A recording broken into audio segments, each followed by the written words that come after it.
कि मैं भी आपके जैसे पेशेंट होके आया हूँ इधर। तो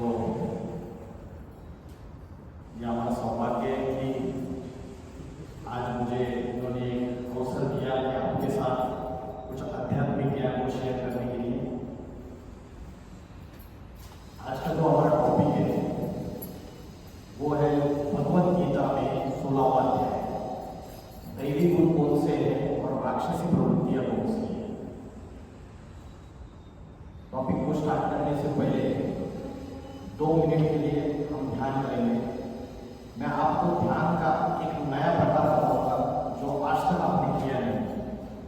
भगवत गीता के 6ठे अध्याय के 12वां और 13वां श्लोक है, उसमें ध्यान करने की विधि बताई है। हम बचपन से लेकर आज तक जो ध्यान करते हैं वो आंखें बंद करके करते हैं या आंखें खुली रख के करते हैं? बंद करके करते हैं। लेकिन भगवत गीता का 6ठे अध्याय का 13वां श्लोक ये कहता है संप्रेक्षण, एक संस्कृत शब्द है और संप्रेक्षण का अर्थ है आंखें खुली रखते। आंखें खुली रखते हुए चंचल मन को भ्रुकुटी के बीच में आत्मा में स्थिर करके हमें ध्यान करना होता है। आपने शिव शंकर भोलेनाथ के चित्र और मूर्तियां देखी रहेंगी। 33 कोटि देवी देवताओं में एक ही देवता ऐसी है, देवदेव महादेव, उनको हमेशा ध्यान करना अवस्था में दिखाया है चित्रकार ने। जितने चित्र है, जितनी मूर्तियां हैं, तो ध्यान करते हुए गहरी ध्यान करना अवस्था में उनकी आंखें पूरी बंद है या आधी खुली आधी बंद है? क्या है बताइए। शंकर के जो चित्र दिखाए उसमें उनकी आंखें पूरी बंद दिखती है या आधी खुली आधी बंद दिखती है? आधी खुली आधी बंद है, अर्धोन्मीलित नेत्र बोलते हैं उसको। तो शंकर जो है वो महायोगी है, योगेश्वर, योगीराज, नटराज। वो सारी दुनिया को ये मैसेज दे रहा है कि जो ध्यान है, जो योग है, वो आंखें बंद करके नहीं किया जाता है। भगवत गीता में कर्म योग सिखाया है अर्जुन को। अर्जुन सन्यासी था या गृहस्थी था? गृहस्थी अर्जुन को भगवान ने कर्म योग सिखाया। कर्म योग माना कर्म करते हुए ध्यान में रहना। हम क्या करते हैं? आंखें बंद करके जब ध्यान करते हैं तो हम खाना खाने का कर्म कर सकते हैं क्या? नहीं कर सकते। कोई भी कर्म नहीं कर सकते। ऑफिस में काम नहीं कर सकते, गाड़ी चला नहीं सकते। तो कर्म योग सिखाया भगवत गीता में अर्जुन को, क्योंकि अर्जुन तो गृहस्थी था। तो कर्म करते हुए ध्यान की जो प्रक्रिया है वो आंखें खुली रख के जब अभ्यास करेंगे तब वो ध्यान की प्रक्रिया पॉसिबल है। तो 2 मिनट के लिए हम अभ्यास करेंगे। सभी को सीधे बैठना है, गर्दन सीधी, पीठ सीधी, कमर सीधी। आप सभी को भ्रुकुटी के बीच में centre point of the forehead यहां पे ध्यान लगाना है। जैसे आकाश में स्टार चमकता है वैसे छोटा सा स्टार यहां चमक रहा है, आपको विजुअलाइज करना है। आपने सभी ने स्टार देखा है, वो स्टार भ्रुकुटी के बीच में चमक रहा है। Point of light blinking in the centre point of the forehead. 2 minute के लिए सारी दुनिया से डिटैच हो रहा है, डिस्कनेक्ट करना है। कोई मित्र संबंधी, कोई रिश्तेदार, बच्चे, कोई भी याद ना आए। सिर्फ भ्रुकुटी के बीच में मैं आत्मा अति सूक्ष्म स्टार हो, चमकता हुआ सितारा हो।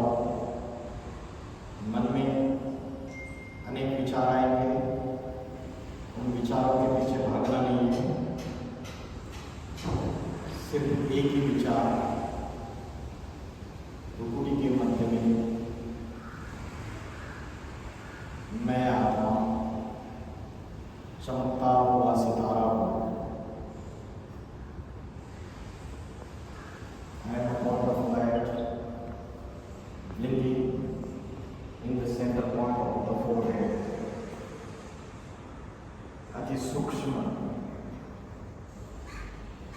ज्योति बिंदु स्वरूप,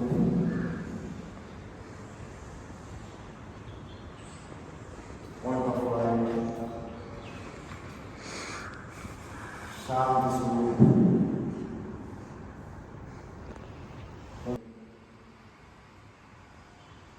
चमकता सितारा,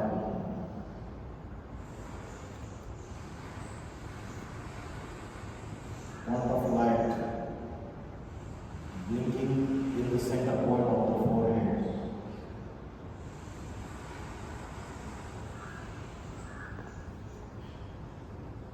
मन को भ्रुकुटी के बीच में एकाग्र करो, सूक्ष्म ज्योति बिंदु स्वरूप।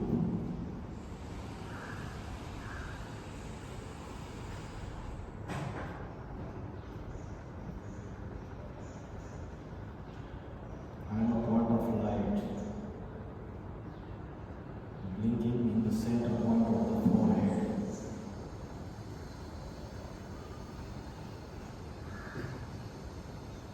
अति सूक्ष्म सितारा भ्रुकुटी के मध्य में चमक रहा है।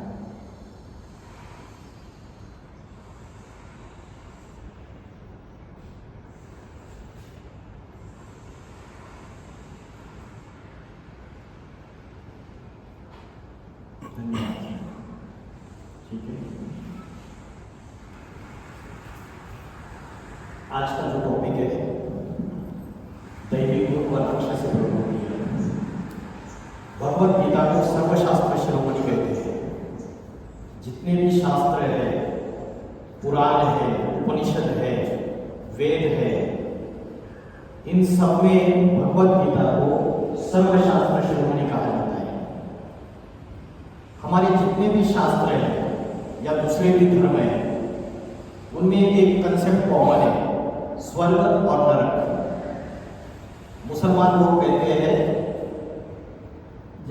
जन्नत और जहन्नम, क्रिश्चियन लोग बोलते हैं हेवन और हेल, और हिंदू शास्त्रों में स्वर्ग और नरक। हम समझते हैं स्वर्ग कहीं ऊपर है, नरक कहीं नीचे है। कोई मर गया तो हम बोलते हैं स्वर्गवासी हुए, इसका मतलब अभी नरक में थे। कोई पाप कर्म करने वाला भी है, वो भी मर गया तो भी बोलते हैं स्वर्गवासी हुए। तो क्या सच में कहीं ऊपर स्वर्ग है और नीचे पाताल में नरक है? क्या एक्चुअल कंसेप्ट क्या है? बोलते हैं पाताल में राक्षस होते हैं और स्वर्ग में देवता होते हैं।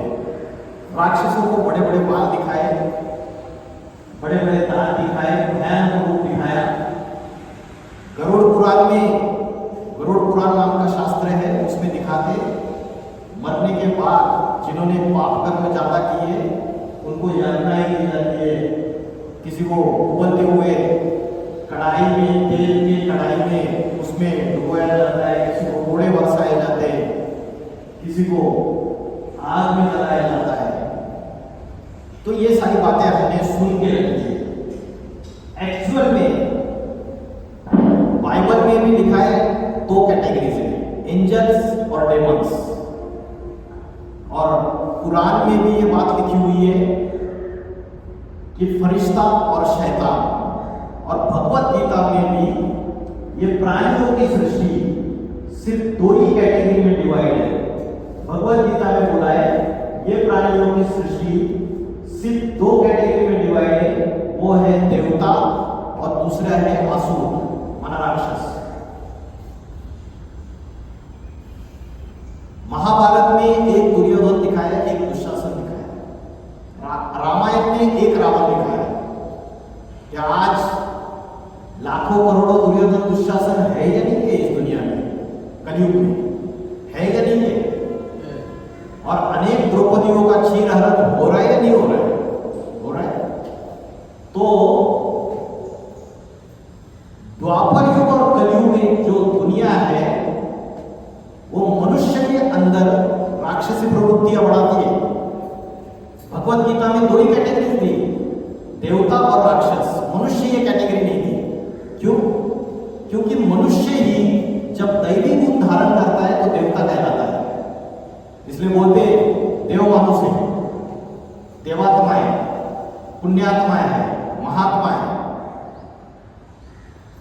तो मनुष्य जब दैवी गुण धारण करता है अपने अंदर, आत्मा के अंदर, तो वो देवता कहलाता है। और मनुष्य के अंदर जब राक्षसी वृत्तियां पनपना चालू हो जाती है तो वो राक्षस कहलाता है, असुर कहलाता है, शैतान कहलाता है। तो ये जो सृष्टि चक्र है, जैसे रात्रि के बाद दिन होता है और दिन के बाद रात्रि होती है, चक्र घूमता रहता है। उन्हाळा के बाद पावसाळा, पावसाळा के बाद हिवाळा, फिर से उन्हाळा। ये चक्र ऋतुओं का भी घूमता रहता है। इसी प्रकार से ये 4 युगों का चक्र घूमता रहता है। सतयुग, त्रेतायुग, द्वापर युग, और अभी कौन से चल रहा है? रॉन्ग, अभी चल रहा है घोर पापी कलयुग। दुनिया में पाप, भ्रष्टाचार, अत्याचार, दुख, अशांति, हिंसा, आतंकवाद की अति होती जा रही है। अभी ऐसा समय चल रहा है, 3 साल की छोटी छोटी बच्चियों के ऊपर, 6 महीने की छोटी छोटी बच्चियों के ऊपर बलात्कार हो रहे हैं। न्यूज सुनते हैं आप, पढ़ते भी है, लेकिन नजरअंदाज कर देते हैं। चल क्या रहा है दुनिया में? देश आपस में लड़ रहे हैं, धर्म आपस में लड़ रहे हैं, जाति आपस में लड़ रही है, रिजर्वेशन के नाम पे झगड़े, घर घर में महाभारी महाभारत है। तो ये जो कलयुग है, घोर पापी कलयुग, इसका भी परिवर्तन होता है। पापी कलयुग के बाद पावन सतयुग। क्या परिवर्तन होता है?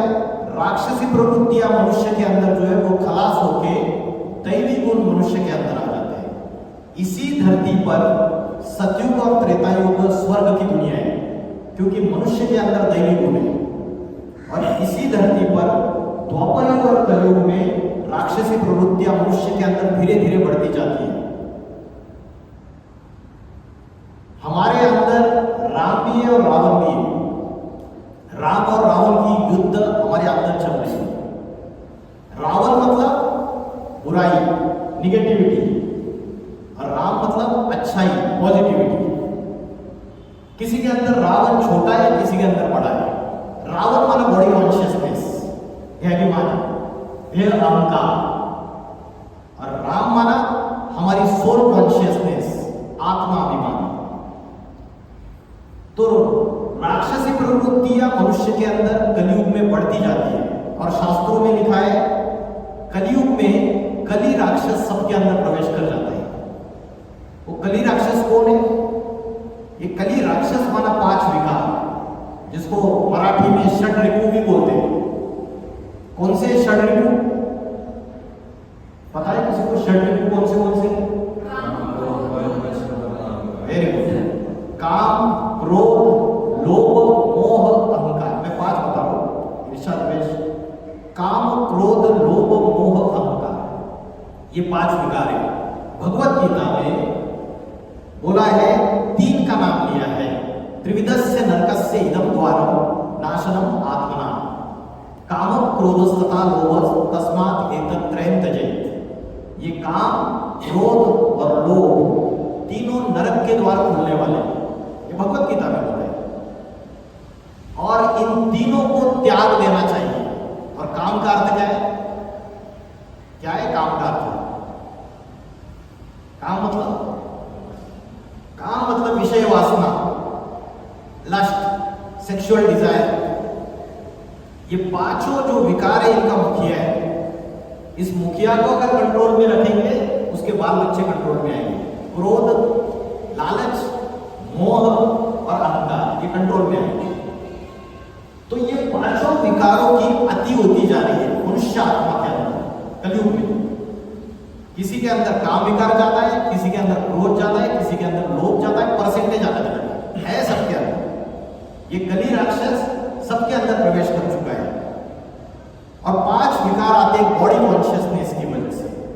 जब हमें शरीर और शरीर की इंद्रियों में हमारी बुद्धि फंस जाती है। क्योंकि आज हम ट्रीटमेंट के लिए आए तो देह से रिलेटेड आए। जरूरी है चलाने वाली जो शक्ति है, शरीर को चलाने वाला जो कंट्रोलर है, वो कंट्रोलर कौन है? इसको हम भूल गए। कौन कंट्रोलर है शरीर को चलाने वाला? परफेक्ट, आत्मा। इन्होंने बताया माइंड। उसके ऊपर भी आता हूं मैं। मन, बुद्धि और संस्कार, ये तीनों आत्मा की शक्तियां हैं। आत्मा इस शरीर का कंट्रोलर है। तो आत्मा की शक्ति को हम भूल गए, मनस शक्ति भूल गए। भगवत गीता में बोला, मन जीते सो जगत जीत, इंद्रिया जीते सो जगत जीत, काम जीते सो जगत जीत। जिसने काम वासना के ऊपर जीत पाई वो जगत जीत बन गया। कौन सी देवता है जिसने काम वासना के ऊपर विजय पाया? कौन है? महादेव। महादेव के लिए बोला, कामदेव को भस्म किया। ये कामदेव माना कोई पर्सनैलिटी नहीं है, अपने अंदर की काम वासना को पहले भस्म करने वाली देवता है। और किसके आधार से? योग बल के आधार से। इसलिए हमेशा योगी अवस्था में दिखाया महादेव को, ध्यानमग्न अवस्था में। तो कलयुग में राक्षसी प्रवृत्तियां बढ़ जाती है, काम, क्रोध, लोभ, मोह, अहंकार। एक सीरियल आती है क्राइम पेट्रोल, देखिए। क्राइम पेट्रोल में कोई भी एपिसोड निकालो, कोई भी जो क्राइम कमिट किया उसका कारण अगर ढूंढेंगे, या तो काम, या तो क्रोध, या तो लालच, या तो मोह, या तो अहंकार, इन पांचों में से एक कारण जरूर होगा। तो आज दुनिया में जितना भी पापाचार, जितना भी व्यभिचार और जितना भी क्राइम बढ़ रहा है, उसका मूल कारण मनुष्य आत्मा के अंदर की राक्षसी प्रवृत्ति है। 5 विकार है। तो द्वापर युग, कलयुग में धीरे धीरे दैवी गुण कम होते हैं, राक्षसी प्रवृत्तियां बढ़ती है। कारण क्या? जैसे मोबाइल की बैटरी फुल चार्ज है 100%, उसके बाद दिन भर यूज करने के बाद बैटरी डिस्चार्ज होती है, वैसी आत्मा की बैटरी भी डिस्चार्ज होती है। कैसे डिस्चार्ज होती है? आंखों के द्वारा सुंदर सुंदर चेहरे देखने, कानों के द्वारा अच्छा संगीत सुनना है, हर इंद्रियों से वो भोगने की चेष्टा करते हैं हम। और हर इंद्रियों से जब हम भोग भोगते हैं तो आत्मा की शक्ति क्षीण होती है, आत्मा की पावर कम होती है। जैसे मोबाइल की बैटरी रोज चार्जिंग करते हैं और शरीर के रिलेटेड रोज फिजिकल एक्सरसाइज और फिजिकल चीजों का हम आधार लेते हैं, वैसे आत्मा की बैटरी जो डिस्चार्ज हो रही है, इंद्रियों का भोग भोगते भोगते उस बैटरी को चार्ज करना भी बहुत जरूरी है। और आज हम वो भूल गए। शरीर की जो फिजिकल ग्रोथ है उसके रिलेटेड तो हम फोकस्ड है, लेकिन जो स्पिरिचुअल ग्रोथ है हमारा और जो हमारा मेंटल ग्रोथ है, मेंटल हेल्थ है, उसके लिए हम फोकस नहीं है।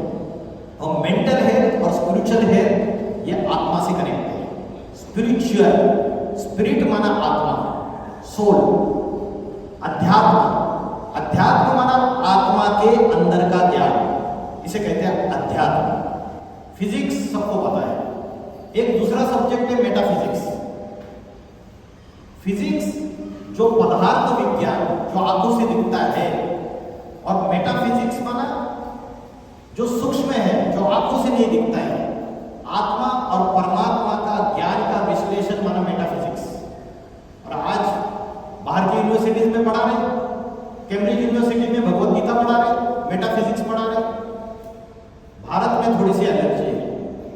तो ये आत्मा का जो सूक्ष्म ज्ञान है, ये ज्ञान आज हम भूलते चले जा रहे हैं। आत्मा की शक्ति कैसे बढ़ाए, मन की शक्ति कैसे बढ़ाए, मन को कैसे स्ट्रांग बनाए, इसका जो ज्ञान है वो अध्यात्म है। अध्यात्म की और एक व्याख्या बताता हूं मैं आपको।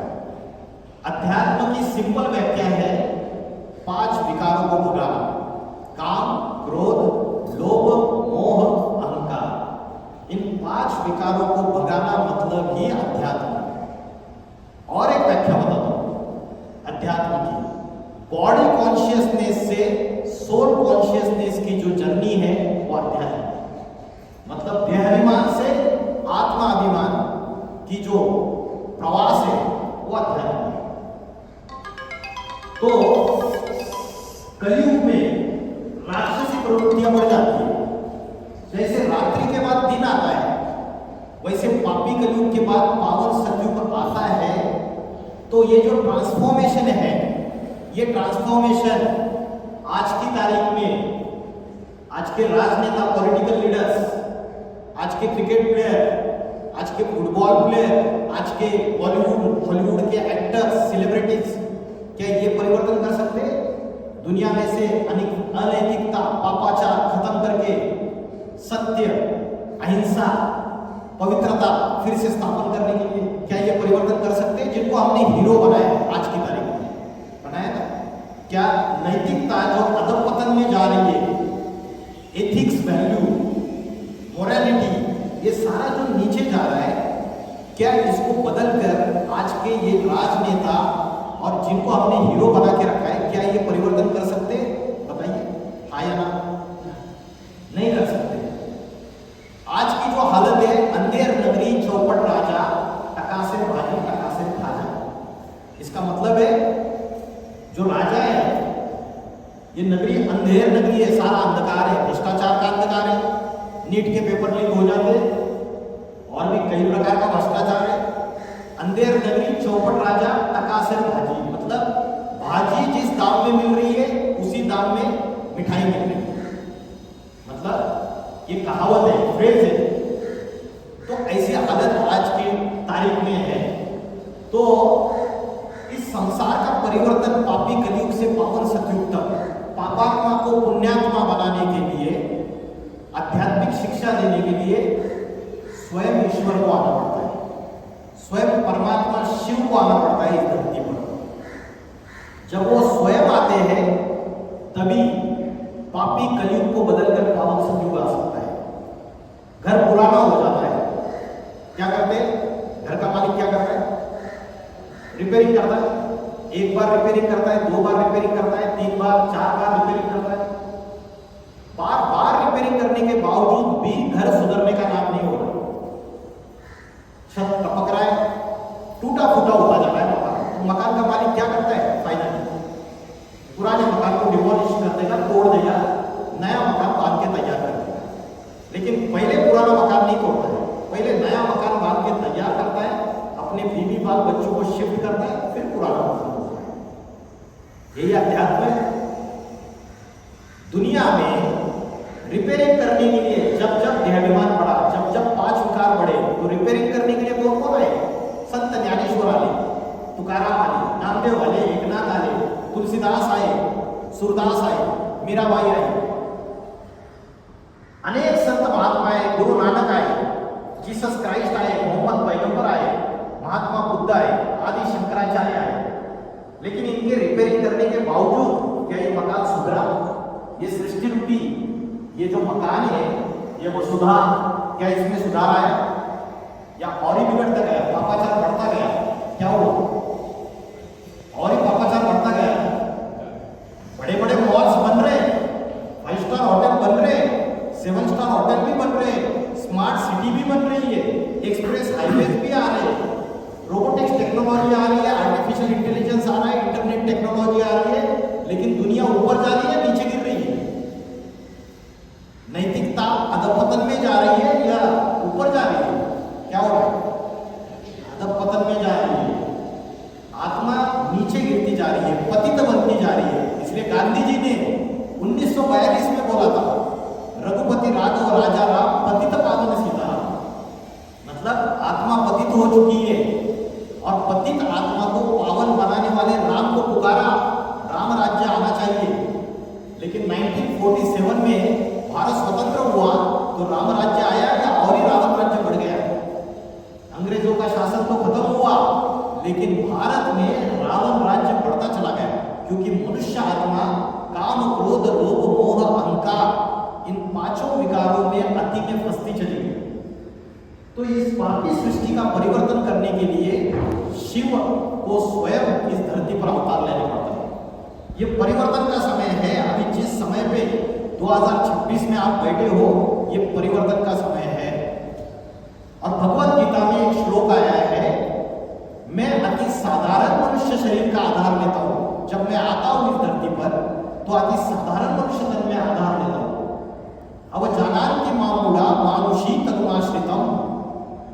मुझ साधारण मनुष्य शरीर में आए हुए भगवान को मूर्ख बुद्धि लोग पहचान नहीं पाते। क्यों बोला?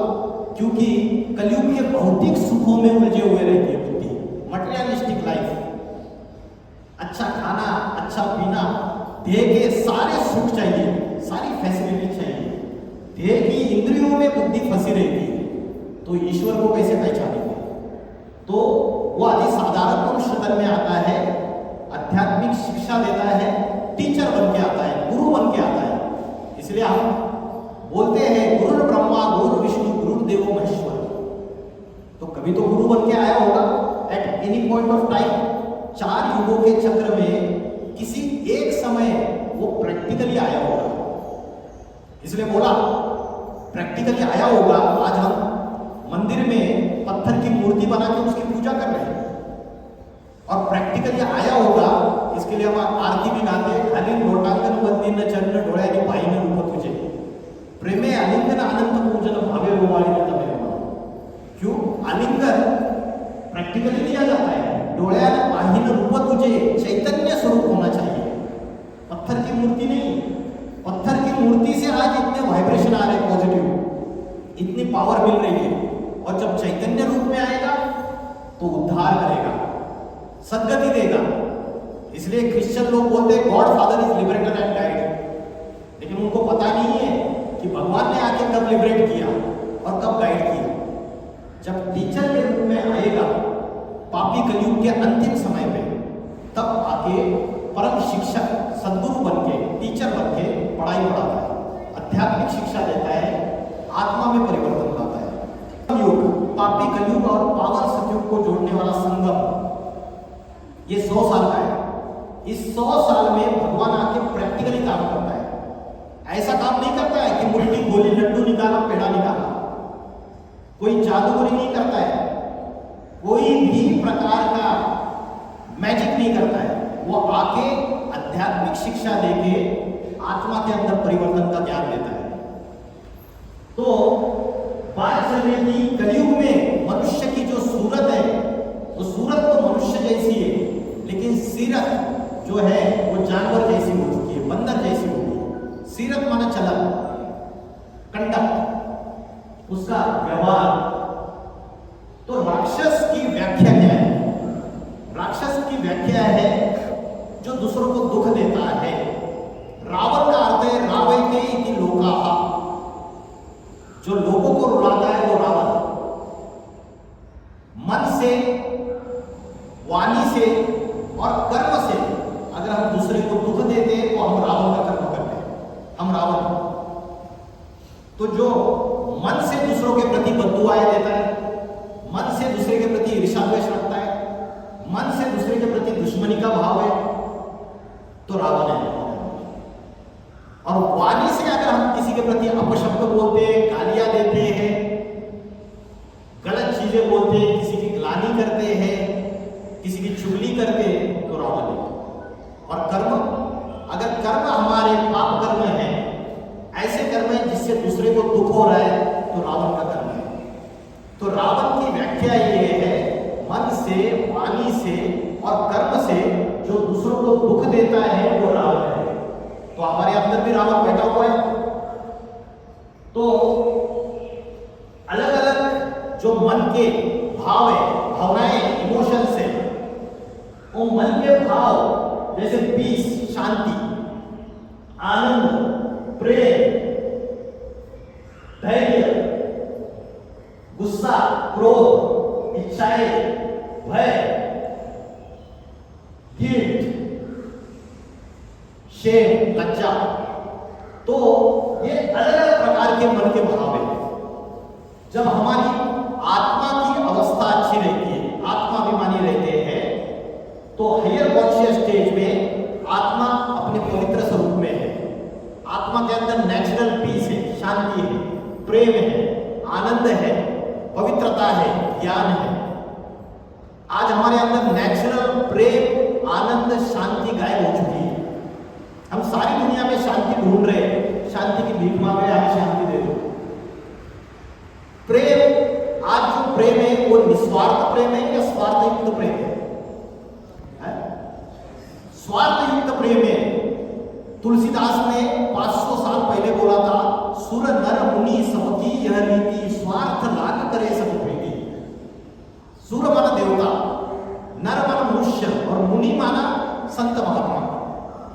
सबकी रीति है कि स्वार्थ के लिए सब प्रेम करते हैं आपस में। आज भाई भाई का गला काट रहा है नहीं प्रॉपर्टी के लिए। तो प्रेम जो है, लड़की की शादी की जाती है तो वो प्रेम निस्वार्थ प्रेम से होता है कि लेन देन होती है, व्यापार। इतना डाउरी देनी है, इतना सोना चाहिए, इतना चांदी, गाड़ी चाहिए, बंगला चाहिए, व्यापार है, ये निस्वार्थ प्रेम नहीं है। तो मनुष्य आत्मा की जो ओरिजिनलिटी, सुख, शांति, प्रेम, आनंद, पवित्रता, ये सतयुग, त्रेतायुग, द्वापरयुग और कलयुग में धीरे धीरे कम कम होता जाता है। सतयुग में 100% है ओरिजिनल फॉर्म में आत्मा। आत्मा के अंदर सारे दैवी गुण है, आत्मा 16 कला संपूर्ण है। और धीरे धीरे त्रेतायुग जैसे सीढ़ी से नीचे उतरते हैं, वैसे धीरे धीरे सतयुग, त्रेतायुग, द्वापरयुग, कलयुग में आत्मा नीचे उतरती जाती है, पतित बनती जाती है, पापी बनती जाती है। कलयुग में 2 दोष है सबसे बड़े। कौन से 2 दोष है? अन्न दोष और संग दोष। संग तारे, कुसंग बोरे। अच्छी संगत आपको बहुत अच्छी जगह लेके जाएगी और बुरी संगत गड्ढे में लेके जाएगी। तो संग दोष और अन्न दोष की वजह से आत्मा का पतन सबसे ज्यादा होता है। उसके लिए मैं आगे आऊंगा। अभी हम स्टार्ट करते हैं दैवी गुण कौन से हैं भगवत गीता के अनुसार और राक्षसी प्रवृत्तियां कौन सी है। भगवत गीता का 16वां अध्याय का पहला श्लोक, अभय सत्व संशुद्धि ज्ञान योग व्यवस्थिता दानम तमश्च यज्ञ स्वाध्याय तप आर्जव। तो मैं शॉर्ट में आपको बता रहा हूं। दूसरा श्लोक है अहिंसा, सत्य, क्रोध त्याग, शांतिर वैष्णव, दया भूतेषु दोलत्वम, मानवम धीर चापलम, तेजक क्षमा धृति, शौचक द्रोहो नादिमानिता। ये सारे दैवी गुण हैं। कौन से दैवी गुण? ये आपके सामने। निर्भयता, मन बुद्धि की स्थिरता, मन बुद्धि की सफाई, आत्मा विषय अध्ययन, किसी को दुख न देना, सत्य, क्रोध न करना, अशुभ का त्याग करना, आत्मिक स्तुति में रहते विश्व कल्याण के सेवा करना, शांति, दूसरों के दोष न देखना, प्राणियों पर दया, लज्जा, अंतर बाहर की शुद्धता, तेजस्विता, क्षमा, धैर्य, रोहता करना, अधिक मान न करना। तो आप अपने आप को चेक कर सकते हैं रात को सोते समय, मेरे अंदर दैवी गुण कौन से हैं, कितने हैं और राक्षसी प्रवृत्तियां कितनी है। 16वां अध्याय गूगल में डालो, मोबाइल में आ जाएगा पूरा 16वां अध्याय। मराठी में चाहिए मराठी में आएगा, हिंदी में चाहिए हिंदी में आएगा। तो ये दैवी गुण है, बचपन से हम सुनते आए हैं। लेकिन हम अपने आप को चेक करें तो क्रोध न करना। सवेरे से लेकर रात तक हम क्रोध तो करते ही हैं, सब करते हैं। किसी के अंदर कम है क्रोध, किसी के अंदर ज्यादा है। सत्य, ये दैवी गुण है। और कलयुग तो झूठ खंड है। कलयुग में झूठ का राज्य है। सवेरे से लेकर रात तक बड़े भी झूठ बोलते हैं, छोटे भी झूठ बोलते हैं। तो असत्य का युग है। तो हिंसा, अहिंसा ये दैवी गुण है, हिंसा ये राक्षसी प्रवृत्ति है। अंदर और बाहर की शुद्धता। एक होती है शरीर की शुद्धता। हम स्नान करते हैं रोज तो शरीर का मैला साफ हो जाता है। लक्स का साबुन रगड़ रगड़ के लगा लेते हैं तो शरीर का मैला साफ हो जाता है। लेकिन जो मन, बुद्धि और आत्मा के ऊपर जो रोज मैला चढ़ता है, उसकी सफाई कैसे करनी है, या अंदर की सफाई कैसे करनी है। इसलिए भगवत गीता का जो पहला श्लोक है उसमें बोला है सत्व संशुद्धि, मन बुद्धि की सफाई। तो मन बुद्धि की सफाई कैसे करनी है इसका ज्ञान हम भूल गए। शरीर की सफाई तो पता है हमको। तो आज मैं सिर्फ मन बुद्धि की सफाई, सत्व संशुद्धि, ये एक दैवी गुण है, इसके ऊपर मैं आपको बताने वाला हूं। जैसे बोला कि मन अगर निरोगी है तो आत्मा शक्तिशाली है। और आत्मा शक्तिशाली बनना माना ही विल पावर बढ़ना, सेल्फ कॉन्फिडेंस बढ़ना। विल पावर जिसकी ज्यादा है, सेल्फ कॉन्फिडेंस जिसको ज्यादा है, वो tension, depression, stress, anxiety, insomnia, रात को नींद नहीं आना, साइकोसोमेटिक डिसऑर्डर, साइकोलॉजिकल डिसऑर्डर्स, इन परेशानियों में नहीं फंसेगा। आज ये प्रॉब्लम बढ़ते जा रहे हैं। आज 4वीं क्लास का 5वीं क्लास का बच्चा बोलता है अपने दोस्त को, दोस्त पूछता है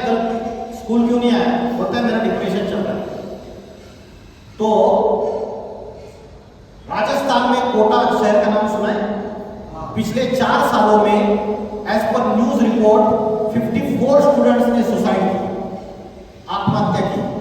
बड़े बड़े फिलोसोफर्स, इंटेलेक्चुअल्स, वकील, डॉक्टर, इंजीनियर भी आत्महत्या कर रहे हैं आज की डेट में। आपको पता है त्रिपुरा के DGP, director general of police, 4 दिन पहले सुसाइड किया है पुलिस स्टेशन के अंदर, ऑफिस के अंदर। डीजीपी माना सारे राज्य का सबसे हाईएस्ट पुलिस ऑफिसर, उन्होंने सुसाइड किया। क्यों? इतना नॉलेज है, फिजिक्स का नॉलेज है, साइंस की नॉलेज है, लॉ की नॉलेज है, बहुत सारी नॉलेज है, आईएएस ऑफिसर से, सुसाइड क्यों की? क्योंकि बाकी सारा ज्ञान है लेकिन आत्मज्ञान की कमी है। जो आत्मज्ञान है वो आत्मशक्ति को बढ़ाता है, मनस शक्ति को बढ़ाता है, विल पावर को बढ़ा देता है। अफजल खान और शिवाजी महाराज शरीर से हष्ट पुष्ट धष्ट पुष्ट तगड़ा अफजल खान था, और शिवाजी महाराज छोटे कद वाले, उसके सामने कुछ भी नहीं शरीर, लेकिन विल पावर, आत्मशक्ति, बुद्धि की शक्ति, मन की शक्ति ऐसी पावरफुल थी। इसलिए बोलते हैं अगर बॉडी वीक है लेकिन मन स्ट्रांग है तो भी वो व्यक्ति कठिन परिस्थितियों में जीत सकता है। और शरीर स्ट्रांग है लेकिन मन और बुद्धि वीक है, आत्मा वीक है, तो उसके हार है। कठिन परिस्थितियों में वो धैर्य छोड़ देता है।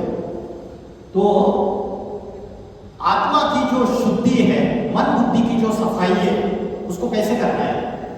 सत्व संशुद्धि, शरीर की सफाई पता है, तो उसके लिए सबसे पहले हमें एक प्रश्न का जवाब अपने आप से मांगना पड़ेगा, हु एम आई? मैं कौन हूं? मेरा असली परिचय क्या है? What is my real identity? What is my true identity? Aadhaar card, voter ID card ये मेरी असली आइडेंटिटी नहीं है। किसी को पूछा कौन है, इन्होंने बताया मैं हिंदू, इन्होंने बोला मैं मुस्लिम हूं, इन्होंने बोला मैं क्रिश्चियन, उन्होंने बोला मैं बौद्ध हूं। क्या ये हमारी असली आइडेंटिटी है? किसी ने बोला मैं मराठी हूं, किसी ने बोला मैं गुजराती हूं, किसी ने बोला मैं पंजाबी हूं। तो लैंग्वेज के आधार पे, भाषा के आधार पे, धर्म के आधार पे, जातियों के आधार पे, अपनी क्वालिफिकेशन के आधार पे मैं डॉक्टर हूं, इंजीनियर हूं, वकील हूं, हम अपनी आइडेंटिटी बताते हैं। लेकिन ये हमारी परमानेंट आइडेंटिटी नहीं है। हम अपनी असली पहचान को भूल चुके हैं। हु एम आई? यह अध्यात्म में सबसे बड़ा क्वेश्चन है, मैं कौन हूं? और यही प्रश्न महादेव ने हनुमान जी को पूछा था।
तो हनुमान जी भी अपनी आइडेंटिटी को भूल चुके थे, और अर्जुन भी युद्ध के मैदान में सबसे बड़ी प्रॉब्लम आइडेंटिटी क्राइसिस हो चुका था।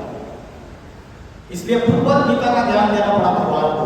अर्जुन युद्ध भूमि से भाग रहा था, उसका सेल्फ कॉन्फिडेंस लूज हो चुका था, वो मोह में अटक चुका था, अपने गुरु कृपाचार्य, द्रोणाचार्य, भीष्माचार्य, अपने बंधु, इनके मोह में ग्रसित हो चुका था और युद्ध भूमि से भाग रहा था। गांडी धनुष्य नीचे गिर रहा था, थर थर कांप रहा था। और उस समय भगवान ने अर्जुन को भगवद गीता का ज्ञान दिया, और अर्जुन ने भगवान से प्रश्न पूछा कि मेरा मन बड़ा चंचल है, ये भगवद गीता में लिखा हुआ है, मेरा मन बड़ा चंचल है, बड़ा हठी है, ये जबरियत मेरी इंद्रियों को उत्तेजित करता है, इस चंचल मन को मैं कैसे एकाग्र करूं? ये अर्जुन का प्रश्न है भगवद गीता में। अर्जुन अर्जुन तो धनुर्धारी था और धनुर्धारी का तो कॉन्सेंट्रेशन बहुत जबरदस्त रहता है, लेकिन फिर भी भगवत गीता में अर्जुन भगवान को यह प्रश्न पूछते हैं कि इस चंचल मन को मैं कैसे एकाग्र करूं। और भगवत गीता का पूरा ज्ञान दूसरे अध्याय से लेकर 18वां अध्याय मन को कंट्रोल करने के टेक्निक्स, आत्मा की शक्ति बढ़ाने के टेक्निक्स है। भगवत गीता में कहीं भी भगवान ने अर्जुन को अस्त्र शस्त्र चलाने की विद्या नहीं सिखाई, आत्मा को शक्तिशाली बनाने का ज्ञान दिया, मन को एकाग्र करने का ज्ञान दिया। अगर आप प्लेन भी भगवत गीता पढ़ेंगे ना, संस्कृत मत पढ़िए, सिर्फ अर्थ पढ़िए, आपको पता चलेगा कि भगवत गीता का ज्ञान आज की तारीख में सबसे आवश्यक है, जिसको हम भूल चुके हैं। तो सबसे बड़ा क्वेश्चन है हु एम आई, और Bhagavad Gita is the science of self realization, अपनी पहचान देने का ज्ञान है। और भगवत गीता बोलती है मैं कौन हूं, मैं ये हड्डी मांस का पुतला शरीर नहीं हूं, मैं एक आत्मा हूं, ये मेरी असली पहचान है। ये फिजिकल बॉडी और इसको चलाने वाली शक्ति है आत्मा। बहुत बार सुना है आत्मा होती है, लेकिन आत्मा का ध्यान कैसे करें भाई साहब, सॉल्यूशन बताइए। ध्यान कैसे करें आत्मा का? आत्मा कहां रहती है शरीर में? आत्मा का घर कौन सा है, एड्रेस क्या है आत्मा का, और परमात्मा का भी एड्रेस बताइए, तब हम ध्यान कर पाएंगे। तो आत्मा नाक के ऊपर रहती है, यहां रहती है, हृदय में रहती है, हाथ में, पैर में, या भ्रुकुटी के बीच में रहती है? कहां रहती है आत्मा? किसी को पता है? इन्होंने जवाब दिया भ्रुकुटी के बीच में रहती है। इसका क्या प्रूफ है, क्या प्रमाण है इसका? भगवत गीता में बोला है भ्रूर मध्य प्राण महाविश्व संहिता, भ्रुकुटी के मध्य में प्राण शक्ति स्थित है। इसका दूसरा प्रूफ है कि भारत में जो हमारी माताएं, हमारी जो बहनें, वो क्या करती है, बिंदी लगाती है इधर टिकली, और पुरुष लोग यहाँ पे टीका लगाते हैं। क्यों यहाँ पे क्यों लगाते हैं, नाक पे क्यों नहीं लगाते, इधर क्यों नहीं लगाते? क्योंकि हजारों साल पहले जब ऋषि मुनियों को यह पता चला कि मनुष्य बॉडी कॉन्शियसनेस में आ रहा है, अपने हड्डी मांस के पुतले को ही सब कुछ समझ बैठा है और आत्मा को भूलता चला जा रहा है, तो उसको आत्मा का ध्यान रहे, इसलिए ये बिंदी लगाने की और टीका लगाने की परंपरा शुरुआत की, ताकि एटलीस्ट यहां ध्यान चला जाए, बुद्धि चली जाए। क्योंकि मनुष्य अपनी इंद्रियों के भोग में फंसता चला जा रहा था। 5 ज्ञानेंद्रिय और 5 कर्मेंद्रिय, आंख, नाक, कान, जिह्वा, त्वचा, और 5 कर्मेंद्रिय, हाथ, पैर, मूत्रद्वार, मूलद्वार। अभी बताइए मुझे, ये उत्तमांग है टॉप में, राजा कहां बैठता है, टॉप में बैठता है या नीचे बैठता है दरबार में? कहां बैठता है? टॉप में बैठता है, और मंत्री, नौकर, चाकर सारे नीचे। तो अभी बताइए बुद्धि राजा के ऊपर केंद्रित है या नीचे की इंद्रियों में केंद्रित है? जहां से मूत्र का त्याग होता है और जहां से मन का त्याग होता है, उन इंद्रियों में बुद्धि केंद्रित होती जा रही है। इसका मतलब है बुद्धि का पतन होता जा रहा है। पतन माना नीचे गिरना, समझ में आ रहा है? तो अध्यात्म क्या है, बुद्धि को नीचे से ऊपर उठाओ, अधोगमन जो बुद्धि हो रही है उसको ऊर्ध्वगामी करो, यहां पे स्थित करो। भ्रुकुटी के मध्य में आत्मा स्थित है, और इसका बेस्ट एग्जांपल शिव शंकर भोलेनाथ, तीसरा नेत्र दिखाया यहां। और आज आप अध्यात्म के वीडियो सुनोगे तो बोलते हैं कि थर्ड आई एक्टिवेट करो, यहां थर्ड आई, इसको एक्टिवेट हो गया तो आपको अतीन्द्रिय सुख, परमानंद प्राप्त होगा। तो अध्यात्म की जर्नी यहां आत्मा का ध्यान करने से होती है। हम क्या करते हैं, 7 चक्रों को, मूलाधार चक्र, ऊपर ये चक्रों को जागृत करना है। सबसे राजा को पकड़ो, राजा जो मुख्य है उसका ध्यान करेंगे तो सारे कंट्रोल में आ जाएंगे, सारी चीजें वश में आ जाएंगी। तो आत्मा भ्रुकुटी के मध्य में रहती है, ये बताया मैंने आपको। आत्मा दिखती कैसे? शरीर तो दिखता है, स्विच ऑन कर दिया, फैन चल रहा है, प्रोजेक्टर चल रहा है, ये माइक चल रहा है, क्या बह रहा है? इलेक्ट्रिक करंट बह रहा है, दिख रहा है आंखों से? आउटपुट नजर आ रहा है। वैसे ही आंखों से देख रहा हूं, मुख से बात कर रहा हूं, कानों से सुन रहा हूं, और एक सेकंड में कुर्सी पे बैठे बैठे हार्ट अटैक आ गया और आप बोले अरे अमोल भाऊ गेले, अरे कुठे गेले, इथेच बसलेत ना खुर्शीवर, कुठे गेले, काय गेलं, काय गेलं, आता बोलू शकत नाही, ऐकू शकत नहीं, आंखें बटन हो गई, आंखें बंद कर देते, कोई रोशनी नहीं निकल रही है आंखों से। तो जो अमोल भाऊ जिनको बोल रहे थे आज तक वो आत्मा है, वो आइडेंटिटी है असली। शरीर ये आइडेंटिटी नहीं है। मरने के बाद क्या करते हैं, या तो शरीर को जला देते, जमीन को गाड़ देते, जमीन की हम रोते रहते हैं, किसके लिए रो रहे हो? आत्मा तो कभी मरती नहीं है, अजर अमर अविनाशी है, तो रोना किस बात का? क्योंकि आप शरीर समझ के बैठे उसको, जो गया उसकी आत्मा एक सेकंड में यहां से शरीर छोड़ दिया, दूसरे मां के गर्भ में प्रवेश कर दिया। पुराना घर छूटने से पहले ही मकान का मालिक नया घर सिलेक्ट करके रखता है, किराए का मकान टाइम पीरियड खत्म होने वाला है, पहले ही नया मकान का इंतजाम करके रखता है। आत्मा वाइब्रेशन से अपनी मां का गर्भ चॉइस करके रखती है। जैसे मोबाइल की फ्रीक्वेंसी पकड़ रही है ना टावर से, वैसे आत्मा की भी अपनी फ्रीक्वेंसी है, वाइब्रेशन से।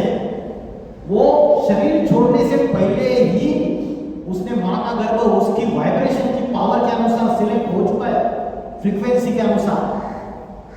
जैसी आत्मा की शक्ति है वैसा गर्भ में जाके प्रवेश करके वहां जन्म ले लेगी आत्मा कभी मरती नहीं है। हम शरीर समझ के बैठे अपने आप को इसलिए दुखी है। सारे दुखों का मूल कारण है देहाभिमान, शरीर का भार, इंद्रियों का भार। तो अध्यात्म हमें आत्मा का ज्ञान सिखाता है। आत्मा को ध्यान करने का सबसे अच्छा समय कौन सा है? सवेरे से लेकर रात तक कौन सा समय सबसे अच्छा है ध्यान करने? उसको कहते हैं ब्रह्म मुहूर्त का समय। सवेरे 2 बजे से लेकर 4:45 बजे तक का समय ब्रह्म मुहूर्त का समय। ब्रह्म मुहूर्त के समय उठ जाइए और भ्रुकुटी के बीच में जैसे आकाश में स्टार चमकता है, क्योंकि आत्मा तो दिखती नहीं है आंखों से, तो सबसे छोटा सा स्टार, पॉइंट ऑफ लाइट, उसको विजुअलाइज करो। यहाँ आत्मा का ध्यान करो, उससे फायदा होगा कि आपकी बुद्धि उत्तरांग में केंद्रित हो जाएगी टॉप में। दूसरी, आपकी बुद्धि पॉइंट ऑफ लाइट पे एकाग्र हो जाए, अनेक विचार एक पॉइंट पे एकाग्र हो जाए। तो आत्मा का ध्यान करने का अच्छा समय ब्रह्म मुहूर्त। और 6 महीने लगातार कोई आधा घंटा 4 से 4.5 बजे अभ्यास करता है, तो मैं गारंटेड बताता हूं 6 महीनों में टेंशन, डिप्रेशन, स्ट्रेस, एंजाइटी, कैसी भी समस्याएं जीवन की, साइकोसोमेटिक डिसऑर्डर, मन के विकार, मन की बीमारियां गायब हो जाएगी। आज हम क्या करते हैं, डॉक्टर साइकेट्रिस्ट के पास जाते हैं, मेडिसिन लेके आते हैं। वो कोई परमानेंट इलाज नहीं है, वो तो आपको सुला देते हैं नींद की गोलियां, नींद आ जाए, ब्रेन को शांत करा देते हैं थोड़ा सा। आत्मा की जो बीमारी है, मन की जो बीमारी है, वो सॉल्व नहीं होती है। तो आत्मा कहाँ रहती है, आत्मा का ध्यान कैसे करना है, आत्मा कैसे दिखती है, पॉइंट ऑफ लाइट जो कि बिंदु स्वरूप है। जैसे गाड़ी है, गाड़ी का भोजन अलग है और ड्राइवर का भोजन अलग है, वैसे शरीर ये गाड़ी है और ड्राइवर आत्मा है। आज शरीर को 3 टाइम भोजन देते हैं, आत्मा का भोजन करते हैं, देते हैं आत्मा को भोजन। आत्मा का भोजन है क्या, पता है क्या हमें, क्या भोजन है हाँ? आत्मा का भोजन क्या है बताइए? लड्डू पेड़ा खाते हैं आत्मा, रसगुल्ला, क्या है आत्मा का भोजन? आध्यात्मिक ज्ञान और योग, ज्ञान और ध्यान सिंपल। और ज्ञान, इंजीनियरिंग का ज्ञान, वकील का ज्ञान, डॉक्टर का ज्ञान, पाक कला का ज्ञान, अच्छे पदार्थ बनाने खिलाना घर वालों को, ये ज्ञान नहीं। आध्यात्मिक ज्ञान, स्पिरिचुअल नॉलेज, आत्मा का ज्ञान, मन को कंट्रोल करने का ज्ञान। और भगवद गीता में बोला है ज्ञान निर्धूत कल्मषा, मतलब ये ज्ञान का जल है जो हमारे मन के ऊपर जो मैला चढ़ा हुआ है पाप कर्मों का, उसको भस्म कर देता है, उसको साफ कर देता है। ज्ञान जल है, इसलिए शंकर की जटा से गंगा निकली। हमको लगा पानी की गंगा है, हम पानी की गंगा में जाके 40 करोड़ 50 करोड़ अभी महाकुंभ मेला में जाके नहाए, है ना, डुबकी लगाई गंगा के पानी में, आप डूब गए सबके 50 करोड़ के? नहीं डूबे ना, क्योंकि समझने की कमी, अध्यात्म को गहरा अर्थ नहीं समझा। शंकर की जटा से ज्ञान गंगा निकली। चित्रकार कैसे दिखाएगा कि ज्ञान निकल रहा है बुद्धि से? चित्रकार है। जैसे जल महीन होता है, पतला होता है, बहता रहता है, वैसे ज्ञान के महीने बहता रहता है। ज्ञान की धारा है, ज्ञान की गंगा है, तो चित्रकार ने ज्ञान गंगा के रूप में दिखाया। तो ज्ञान जल को रोज आध्यात्मिक ज्ञान 1 घंटा सुनेंगे। अभी शरीर का तो अभ्यास हो रहा है यहाँ, लेकिन मन का अभ्यास और आत्मा का अभ्यास के लिए रोज 1 घंटा 24 घंटे में से स्पिरिचुअल नॉलेज या आधा घंटा आध्यात्मिक ज्ञान सुनने से क्या होगा? जो मन के अंदर निगेटिव थॉट्स है, निगेटिविटी है, नकारात्मकता है, वो निकल जाएगी और अच्छे विचार अंदर आएंगे। अच्छे विचार आएंगे तो निगेटिविटी को जगह नहीं मिलेगी। आज सवेरे से लेकर रात तक अगर हमने आपको अपने आप को चेक किया सोते समय, तो बताइए सकारात्मक विचार पॉजिटिव थॉट ज्यादा चलते हैं या निगेटिव और वेस्ट थॉट ज्यादा चलते हैं? व्यर्थ संकल्प और नकारात्मक संकल्प ज्यादा चलते हैं या पॉजिटिव थॉट ज्यादा चलते हैं? क्या ज्यादा चलता है? और सिर्फ बड़ों की हालत नहीं है, छोटे बच्चों की। आज छोटे बच्चे से लेकर बूढ़े तक किसी का भी मन एकाग्र नहीं है, सबका मन भटक रहा है। तो निगेटिव और वेस्ट थॉट ज्यादा चलते हैं। ओवर थिंकिंग, मल्टीपल थॉट्स, छोटी छोटी बातों के ऊपर हम इतना सोचते रहते हैं, इतने विचार चलते हैं। और परसों सर ने लेक्चर में बताया कि मन का जो विचारों की जो आपकी संकल्प विकल्प है, उसका असर आपके शरीर के ऊपर होता है, फिजिकल बीमारियों के ऊपर होता है। अगर आपके अंदर सैडनेस है तो लिवर के ऊपर असर होगा, आपके अंदर एंगर है, क्रोध है, तो किडनी के ऊपर असर होगा। तो मन के हारे हारे, मन के जीते जीत, मन जीते सो जगत जीते। तो आत्मा का ध्यान करना और ज्ञान सुनना रोज। ध्यान करने का अच्छा समय ब्रह्म मुहूर्त का समय, सारी प्रॉब्लम सॉल्व हो जाएगी। आधा घंटा, बाद में सोना नहीं है, दोपहर को भले सो जाओ। तो योग, योग इस शब्द का अर्थ क्या है? शब्दशः अर्थ, लिटरल मीनिंग ऑफ वर्ड योग। योग इस शब्द का अर्थ कोई पता है किसको? एकदम परफेक्ट। योग मतलब जोड़ना, और किसको किससे जोड़ना? शरीर को मन से आत्मा से करना। Very good. शरीर को मन से जोड़ना, ये तो आप कर रहे हैं। आत्मा को परमात्मा से जो जोड़ना है वो योग है असली। भगवत गीता में भगवान ने अर्जुन को राजयोग सिखाया, और भारत का जो प्राचीन राजयोग है वो भारतवासी आज भूल चुके हैं। आज हम योग की व्याख्या क्या बताते हैं, बताए क्या? जो रामदेव बाबा सिखाते हैं, पेट हिलाओ, प्राणायाम करो। योगासन और प्राणायाम को ही योग समझ बैठे आप, ठीक है? योगासन और प्राणायाम शरीर को स्वस्थ रखने के लिए, लेकिन आत्मा का परमात्मा से जो कनेक्शन है वो राजयोग, भारत का प्राचीन राजयोग जो भगवान ने अर्जुन को सिखाया था, वो हम भूल चुके हैं। आज इंटरनेशनल योगा डे मनाते हैं और वो अलग अलग हीरोइन, एक्ट्रेस वो आके योगासन करके दिखाते हैं। बस सारे दुनिया में हमने प्रोपेगेंडा कर दिया कि ये राजयोग है, भारत का प्राचीन राजयोग। ये भारत का प्राचीन राजयोग नहीं है। भारत का प्राचीन राजयोग सब लोग मेरे पीछे बोलेंगे एक आवाज में, चंचल मन को भ्रुकुटी के बीच में आत्मा में एकाग्र करते हुए परमात्मा से कनेक्शन जोड़ना। तो ये राजयोग है। इस राजयोग को हम बोल चुके हैं। आज कीर्तन भजन होता है, ध्यान ये मंत्र जाप भी होता है, नामस्मरण भी होता है, लेकिन ये वाचा के लेवल पे, वाचा से भी सूक्ष्म मन है, मनसा है। और अध्यात्म जो है वो मन की शक्ति है, वाइब्रेशन की शक्ति है।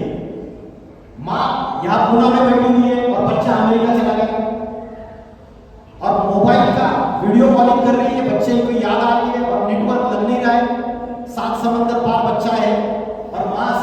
से, मोहब्बत से बच्चे को याद करती है। बच्चे को टचिंग हो सकता है क्या अमेरिका में? पॉसिबल है क्या? त्या मुलाला आई आठवण करते, त्याला टचिंग होईल का? अरे मुसकी येते त्याला, और मित्राला म्हणतो जरूर माझ्या आईने आठवण काढली असेल। ये वाइब्रेशन की पावर है।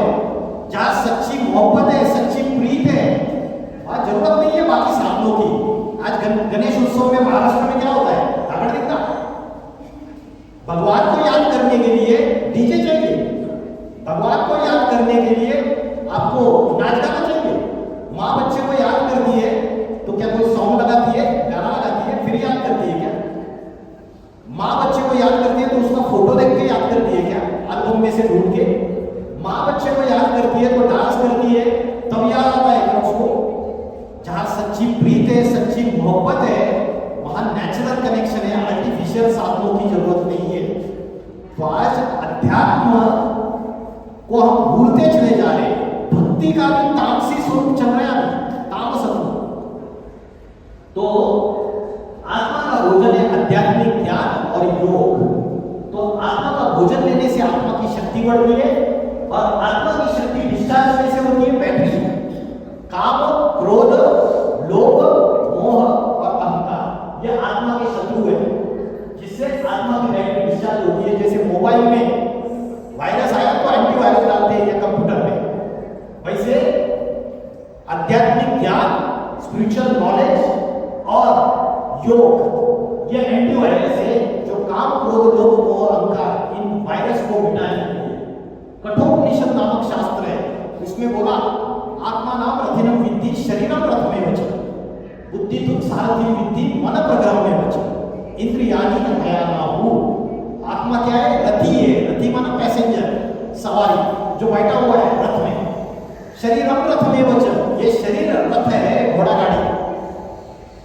बुद्धि तुम सारथी विद्धि, बुद्धि ड्राइवर है, और ड्राइवर अगर दारू पिए हुए है तो गाड़ी गड्ढे में लेके जाएगा। तो बुद्धि अगर भ्रष्ट हो चुकी है, नशा कर रहे, गंदी चीजें देख रहे मोबाइल पे, इंटरनेट पे, ऐसी चीजें देख रहे जिससे बुद्धि भ्रष्टता की तरफ जा रही है, तो बुद्धि रूपी ड्राइवर अगर कमजोर हो गया तो जीवन रूपी गाड़ी को गड्ढे में लेके जाएगा।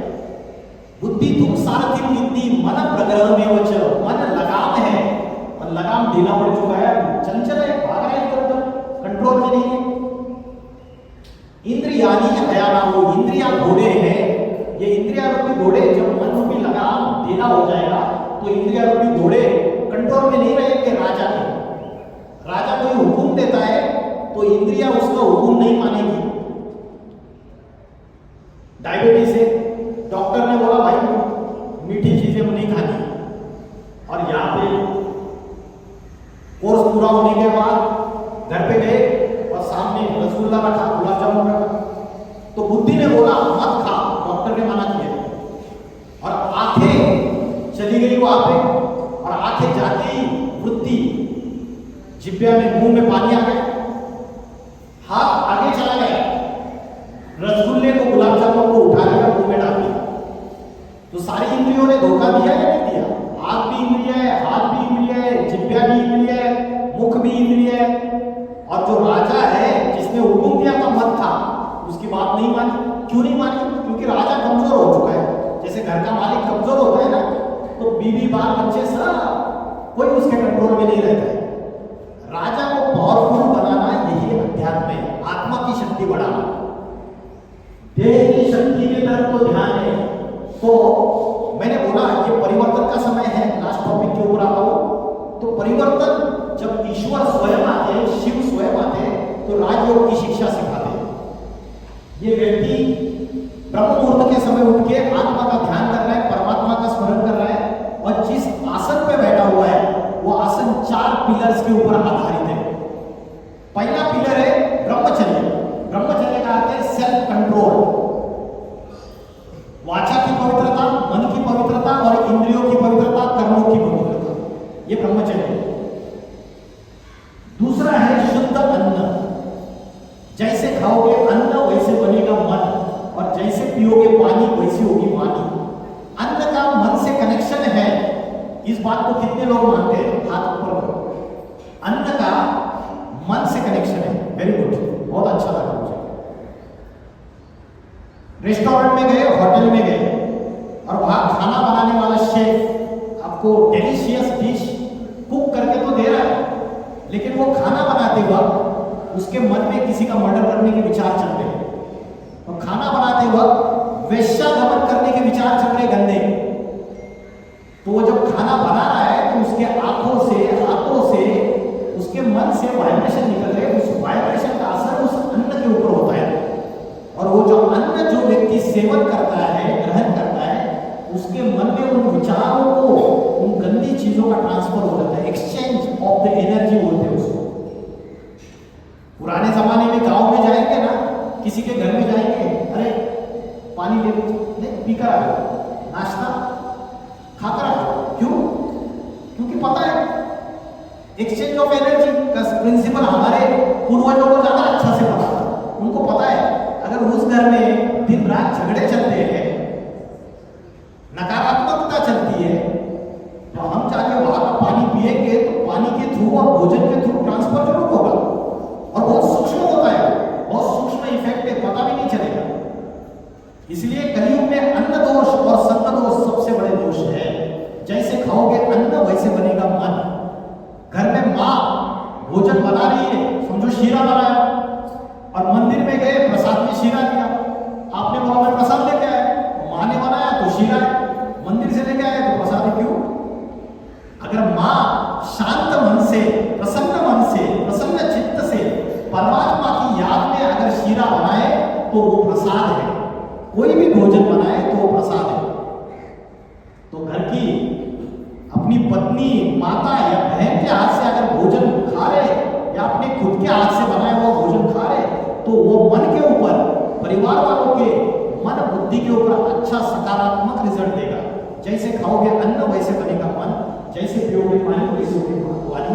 इसलिए आध्यात्मिक उन्नति जिनको करनी है, उनका भोजन सबसे पहले पवित्र होना चाहिए। तीसरा है दैवी गुण, डिवाइन क्वालिटीज। अभी हम डिस्कस कर रहे थे, राक्षसी प्रवृत्तियों को भगाना है और दैवी गुणों को अपने अंदर धारण करना है। ये अध्यात्म है, राजयोग की शिक्षा है। क्रोध आता है, गुस्सा आता है, निकालनी है राक्षसी प्रवृत्तियां। काम, क्रोध, लोभ, मोह, अहंकार, लालच, मोह, अहंकार, इन सबको भगाना है। चौथा है सत्संग। सत्संग एक सत्य का संग करना है, और सत्य कौन है? सत्यम शिवम सुंदरम गाया हुआ है। एक शिव ही सत्य है। God is truth, God is one. देव देव महादेव, सारे देवताओं का भी अव्वल नंबर की देवता Mahadev Shiva. Highest consciousness, super consciousness, परम चेतना, परम आत्मा। आत्माओं में जो सबसे परम है, परम माना श्रेष्ठ है, वो परमात्मा। तो उसका ध्यान करना, उसका स्मरण करना, उसका संग करना। तो ये राजयोग के 4 पिलर से है। ब्रह्मचर्य, शुद्ध अन्न, दैवी गुण और सत्संग। अगर ब्रह्म मुहूर्त के समय उठ के आत्मा का ध्यान करते हुए परमात्मा को याद करते हैं और ये 4 चीजें जीवन में, लाइफस्टाइल में लाते हैं, तो काम, क्रोध, लोभ, मोह, अहंकार ये भूत भाग जाएंगे। यही राजयोग की शिक्षा है। आज राक्षसी प्रवृत्तियां बहुत ज्यादा है। राक्षसी प्रवृत्तियां, दैवी गुण तो सबको पता है, राक्षसी प्रवृत्तियां क्या है? भगवत गीता ने पहले से बता के रखे, दंभो दर्प अभिमानश्च। मैं संस्कृत श्लोकों में नहीं ला रहा हूं, आपको उसके मीनिंग बता रहा हूं। दंभ, दर्प, दर्प माना पाखंड, दंभ माना पाखंड, दर्प माना घमंड, अभिमान, क्रोध, कठोरता, धन परिवार का घमंड, ये सारी राक्षसी प्रवृत्तियां हैं। पाखंड तो आपको दिखाई देता है। आज अल्पकाल की सिद्धियां करते, मुट्ठी खोलते, लड्डू निकालते, पेड़ा निकालते, जहां फिर को प्रमोशन मिल जाएगा, नौकरी मिल जाएगी, बहू को बच्चा पैदा हो जाएगा। ये अल्पकाल की सिद्धियां, अल्पकाल की प्राप्तियां, उसमें मनुष्य इनमें अभी फंसा हुआ है, असली अध्यात्म से दूर चला जा रहा है। ये पाखंड भी एक राक्षसी प्रवृत्ति है। दूसरा है धन परिवार का घमंड। दुर्योधन महाभारत का कैरेक्टर, जिसके अंदर धन और परिवार का घमंड था, जिसकी वजह से सारे कौरव कुल का विनाश हो गया। अभिमान, क्रोध, कठोरता, बेसमझी, ये सारी क्या है? राक्षसी प्रवृत्ति है। पूना के जो एक बिल्डर का बेटा आज से 2-3 साल पहले 15 साल का लड़का रेस्टोरेंट में जाता है, लग्जरियस पोर्शे कार करोड़ों की होती है, 250 किलोमीटर पर आवर स्पीड से दौड़ती है, 250 किलोमीटर पर आवर कार लेके जाता है, दोस्तों के साथ रेस्टोरेंट में दारू पीता है और वापस आते वक्त 2 इंजीनियर्स को कुचलता है गाड़ी से। पता होगा सबको, ये घटना घटी थी 2 साल पहले। इसको क्या कहते हैं? धन, परिवार का घमंड। जो भी हमें धन मिला हुआ है, जो भी परिवार की शक्ति मिली है, उसका घमंड, ये एक राक्षसी प्रवृत्ति है। कठोरता, जो राक्षसी प्रवृत्ति वाले होते हैं उनके अंदर शुद्धता नहीं होती है, पवित्रता नहीं होती है, सदाचार नहीं होता है और सत्य भी नहीं होता है। वो करने योग्य कर्म नहीं करते और जो नहीं करने वो कर्म करते हैं। जैसे कि ब्रह्म मुहूर्त के समय उठना चाहिए। भगवत गीता में बोला है, जो जल्दी उठता है वो योगी है। और रात को जो देर तक जागता है, 12, 1, 2 बजे तक टीवी के सीरियल देखते रहेंगे, वेब सीरीज देखते रहेंगे, आजकल के स्टूडेंट्स भी गंदी गंदी चीजें देखते रहेंगे, या तो इंस्टाग्राम, सोशल मीडिया, इसमें रील्स देखते रहेंगे, जिससे बुद्धि भ्रष्ट हो रही है। तो न करने योग्य कर्म करते हैं राक्षसी प्रवृत्ति वाले लोग, और जो करने योग्य कर्म है कि ब्रह्म मुहूर्त के समय उठ जाओ, ध्यान करो, मन को नियंत्रण करने का अभ्यास करो, मन को कंट्रोल करने का अभ्यास करो, आत्मा को जागरूक करने का अभ्यास करो, वो नहीं करते। तो राक्षसी प्रवृत्ति का गुण भगवत गीता में बताया, करने योग्य कर्म नहीं करते और न करने योग्य कर्म करते हैं, वो राक्षसी प्रवृत्ति है। तो आज की जो शिक्षा पद्धति है, वो शिक्षा पद्धति पहले गुरुकुल होते थे 200-250 साल पहले। आज क्या हो रहा है? आज की जो शिक्षा पद्धति है उससे डॉक्टर तैयार हो रहे, इंजीनियर तैयार हो रहे, वकील तैयार हो रहे, लेकिन क्या चारित्रवान मनुष्य तैयार हो रहे? गुड कैरेक्टर वाले इंजीनियर, डॉक्टर तैयार हो रहे नहीं। तो आध्यात्मिकता से भारतवासी अभी दूर चले जा रहे हैं। China became the first country who declared addiction of the internet as a disease. Internet की जो एडिक्शन है वो एक रोग बन चुका है, ये चाइना ने डिक्लेयर कर दिया। तो आज ऐसी परिस्थितियां आ रही है कि नशा, दारू, शराब, ड्रग्स, इससे युवा पीढ़ी, बड़े लोग सब आदी होते जा रहे हैं। आज मेडिकल साइंस में कभी-कभी डॉक्टर बोलते हैं, चलो अगर पुरुष है तो 1 पेग 2 पेग ले सकते हैं रोज, और स्त्री है तो 1 पेग ले सकते हैं, उससे आपका ब्लड सर्कुलेशन अच्छा होगा, आपका लीवर के लिए अच्छा है, कुछ बताते हैं। लेकिन अध्यात्म कहता है कि शराब पीने से 5 विकारों का आमंत्रण होता है, काम, क्रोध, लोभ, मोह, अहंकार। कलकत्ता में डॉक्टर महिला के साथ रेप किया और उसका मर्डर किया, शराब पी के आया था वो। तो शराब पीने से राक्षसी प्रवृत्तियां बढ़ती है, काम, विषय वासना, क्रोध, लालच, मोह, अहंकार, 5 विकारों के अधीन चला जाता है मनुष्य। तो भगवत गीता में बोला, राक्षसी प्रवृत्ति वालों के लक्षण है वो अन्यायपूर्वक धन का संग्रह करते हैं। और महाभारत में धृतराष्ट्र है जिसने सारे राष्ट्र की धन संपत्ति अपने अंडर में कंट्रोल कर दी थी। आज की दुनिया में भी ऐसे धृतराष्ट्र बैठे हुए हैं। हर्षद मेहता स्कैम किया था स्टॉक मार्केट का 40,000 करोड़ का स्कैम। उसके बाद अपने विजय माल्या, इन्होंने मनी लॉन्ड्रिंग स्कैम किया था 9,000 करोड़ का, 9,000 करोड़ रुपीस। किंगफिशर एयरलाइंस के मुखिया। उसके बाद में नीरव मोदी, इनका मनी लॉन्ड्रिंग स्कैम का एलिगेशन है 13,000 करोड़। सामान्य आदमी को 10 लाख, 20 लाख, 50 लाख बहुत हो गए, 1 करोड़ मिले तो बहुत बड़ी चीज है। आज ये धृतराष्ट्र जो राष्ट्र की सारी धन संपत्ति अपने हाथ में लेके बैठे हुए, अमीर अमीर बनता जा रहा है, गरीब गरीब बनता जा रहा है। एक है राजा 2G स्कैम 1.76 लाख करोड़। और भगवत गीता में बोला है राक्षसी प्रवृत्ति वाले लोग अन्यायपूर्वक धन संचय करते हैं, ये भगवत गीता में बोला है। ये सुरेश शर्मा 70,000 करोड़ का स्कैम, ये दिल्ली में कॉमनवेल्थ गेम्स हुए थे 2010 में, उस समय का स्कैम। तो भगवत गीता की जो बातें है, भगवत गीता में बोला कि काम महाशत्रु है, विषय वासना ये महाशत्रु है। और आज के संत महात्मा क्या बता रहे हैं हिंदुओं को कि भाई 4 बच्चे पैदा करो। और भगवत गीता बोलती है काम महाशत्रु है। भगवत गीता बोलती है जय शत्रु महाभाव काम रूपम दुरासदम, इस काम वासना रूपी शत्रु की हत्या कर दो, ये भगवत गीता बोलती है। भगवत गीता ब्रह्मचर्य की बात बोलती है, गृहस्थी में रहते हुए पवित्र आचरण की बात बताती है, जैसे शंकर और पार्वती, जैसे अर्जुन और द्रौपदी। इसलिए भगवान ने भगवत गीता में अर्जुन को बोला, हे नर अर्जुन को ऐसी करनी कर कि नर से नारायण बन जाए, और हे नारी द्रौपदी को ऐसी करनी कर कि नारी से लक्ष्मी बन जाए। आज शादी होती है तो आप बोलते लक्ष्मी नारायण का जोड़ा, या सच में लक्ष्मी नारायण का जोड़ा होता है? होता है।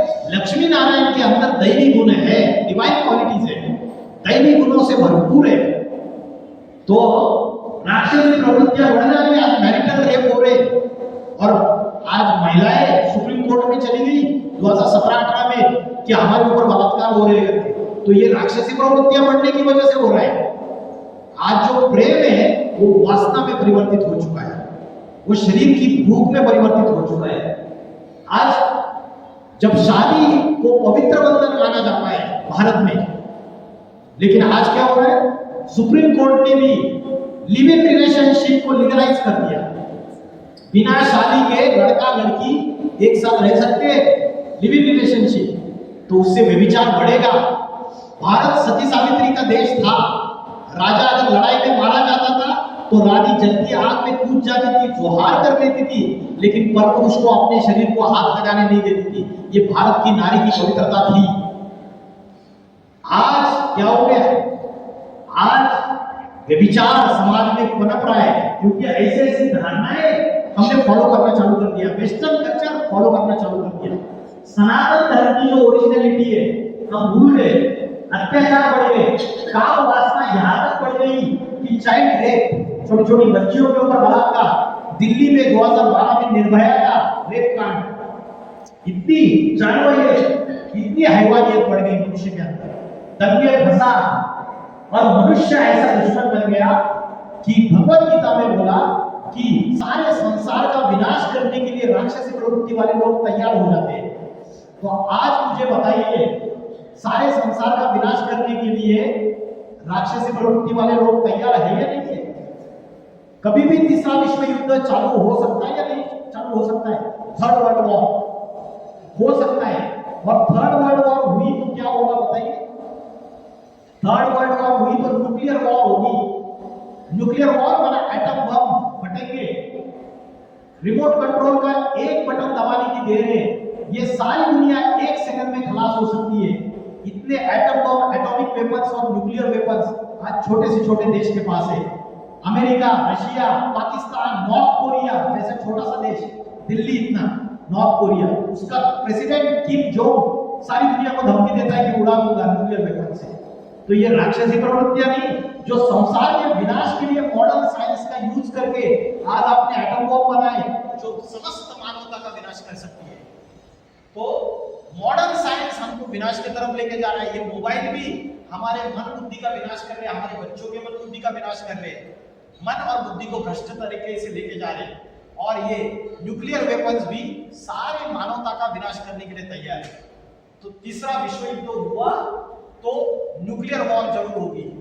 तो we are on the verge of the destruction, और उसके लिए मेरे पास साइंटिफिक प्रूफ है, एविडेंस है।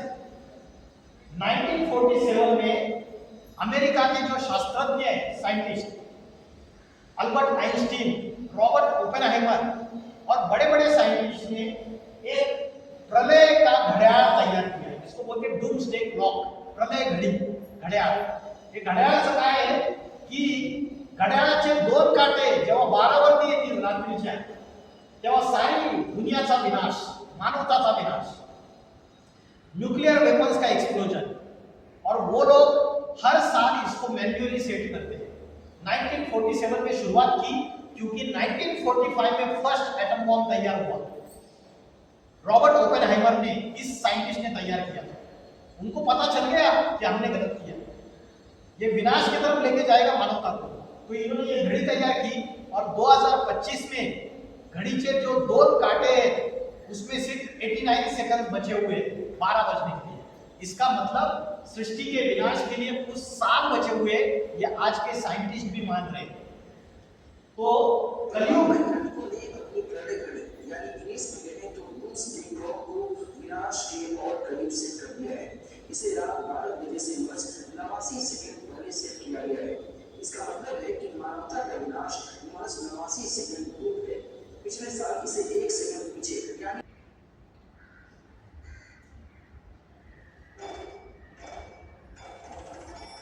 मेट्रोपॉलिटन सिटीज में जो बड़ी बड़ी इमारतें हैं वो ताश के पत्ते के जैसे नीचे गिर जाएंगी। आज रशिया यूक्रेन वाले भुगत रहे हैं। 75% पॉपुलेशन भाग गई है, 4 सालों युद्ध चल रही है। पैलेस्टाइन वालों ने भुगता, ईरान वालों ने भी भुगता।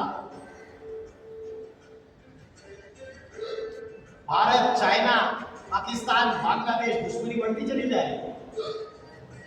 कभी भी थर्ड वर्ल्ड वॉर स्टार्ट हो सकता है।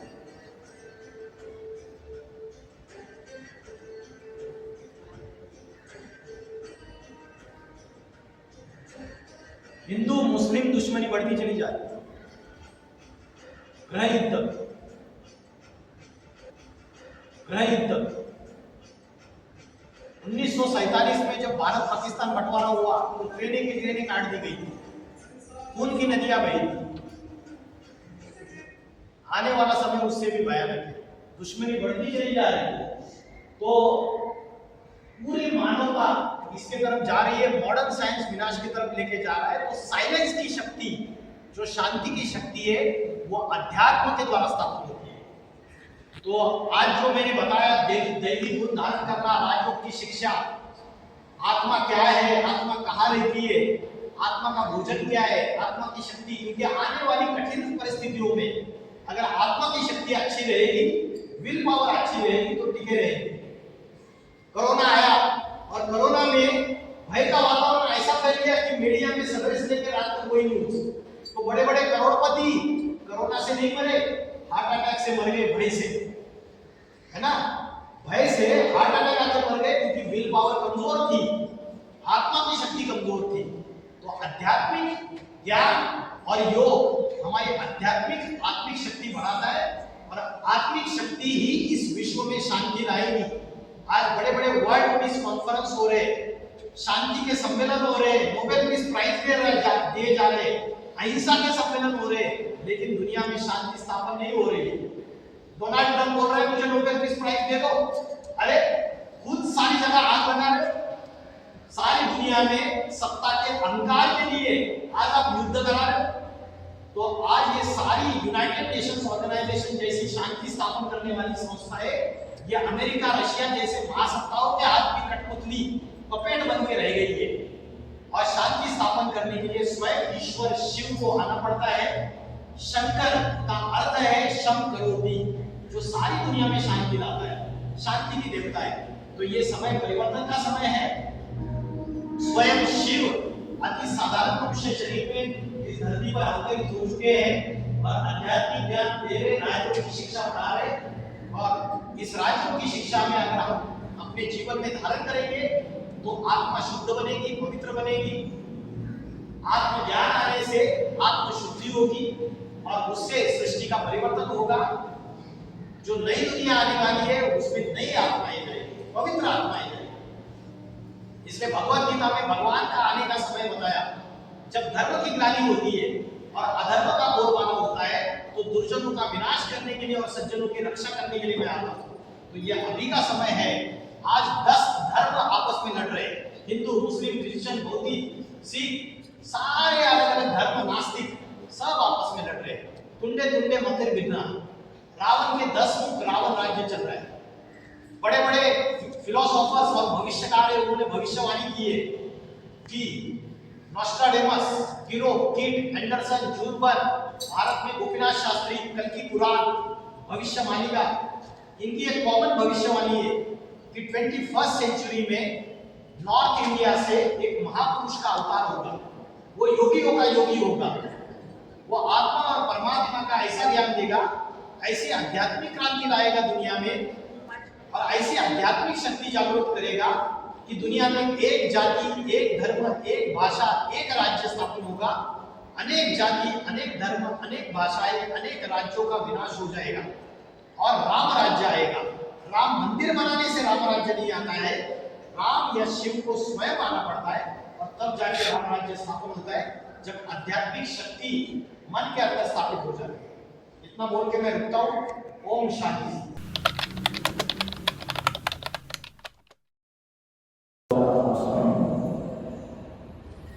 ये डायरेक्टर और सभी का धन्यवाद करता हूँ। एक्चुअली मैं भी आपके जैसे पेशेंट होके आया हूँ इधर, तो ये हमारा सौभाग्य है कि आज मुझे उन्होंने एक अवसर दिया कि आपके साथ कुछ आध्यात्मिक ज्ञान को शेयर करने के लिए।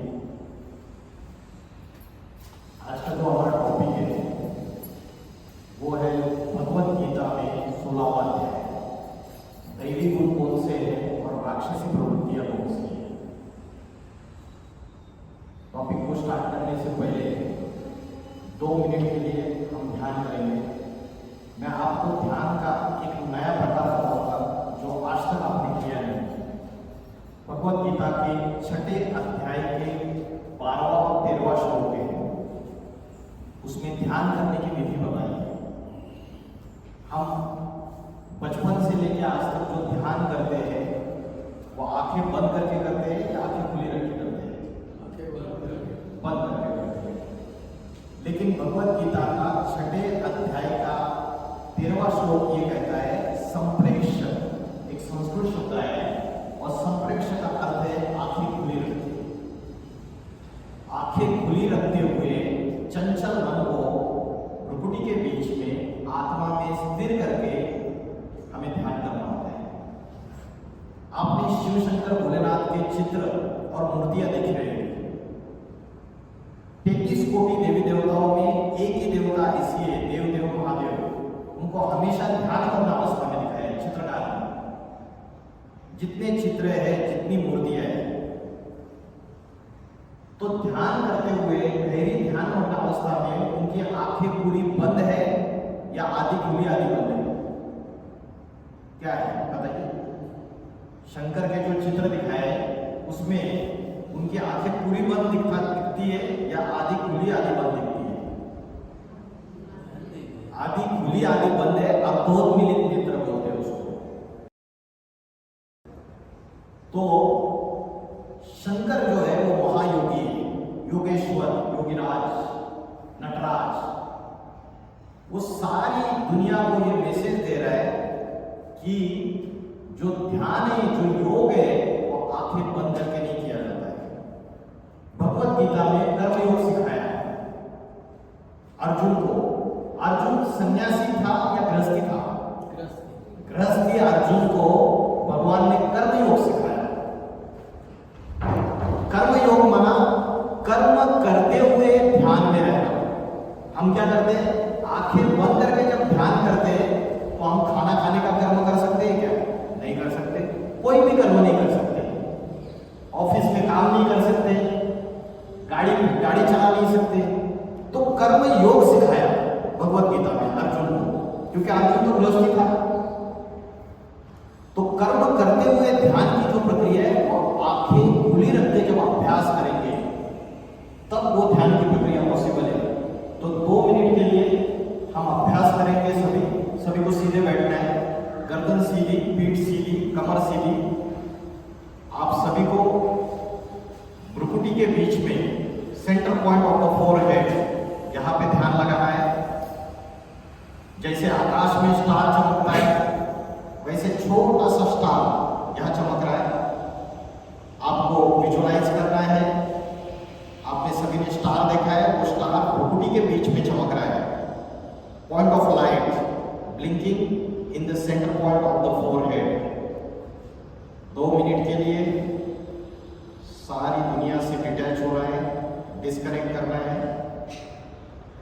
कोई मित्र संबंधी, कोई रिश्तेदार, बच्चे, कोई भी याद ना आए। सिर्फ भ्रुकुटी के बीच में मैं आत्मा अति सूक्ष्म स्टारों, चमकता हुआ सितारों, मन में अनेक विचार आएंगे, उन विचारों के पीछे भागना नहीं है, सिर्फ एक ही विचार भ्रुकुटी के मध्य में मैं आत्मा चमकता हुआ सितारा हूं। I am a point of light blinking in the center point of the forehead. अति सूक्ष्म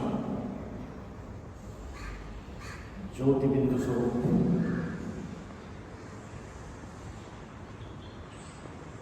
point of light, Shanti Swarup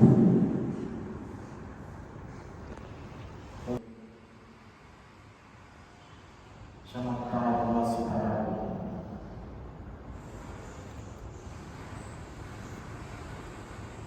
point of light blinking in the center point of the forehead.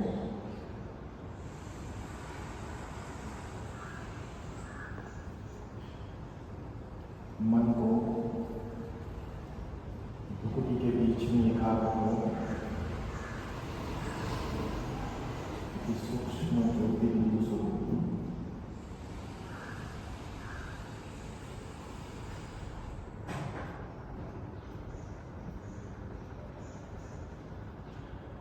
I am a point of light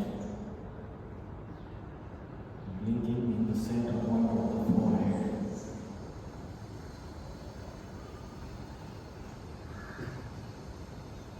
अति सूक्ष्म सितारा भ्रुकुटी के मध्य में चमक रहा है।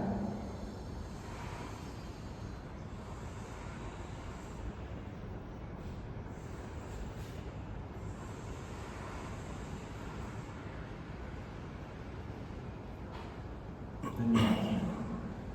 ठीक है,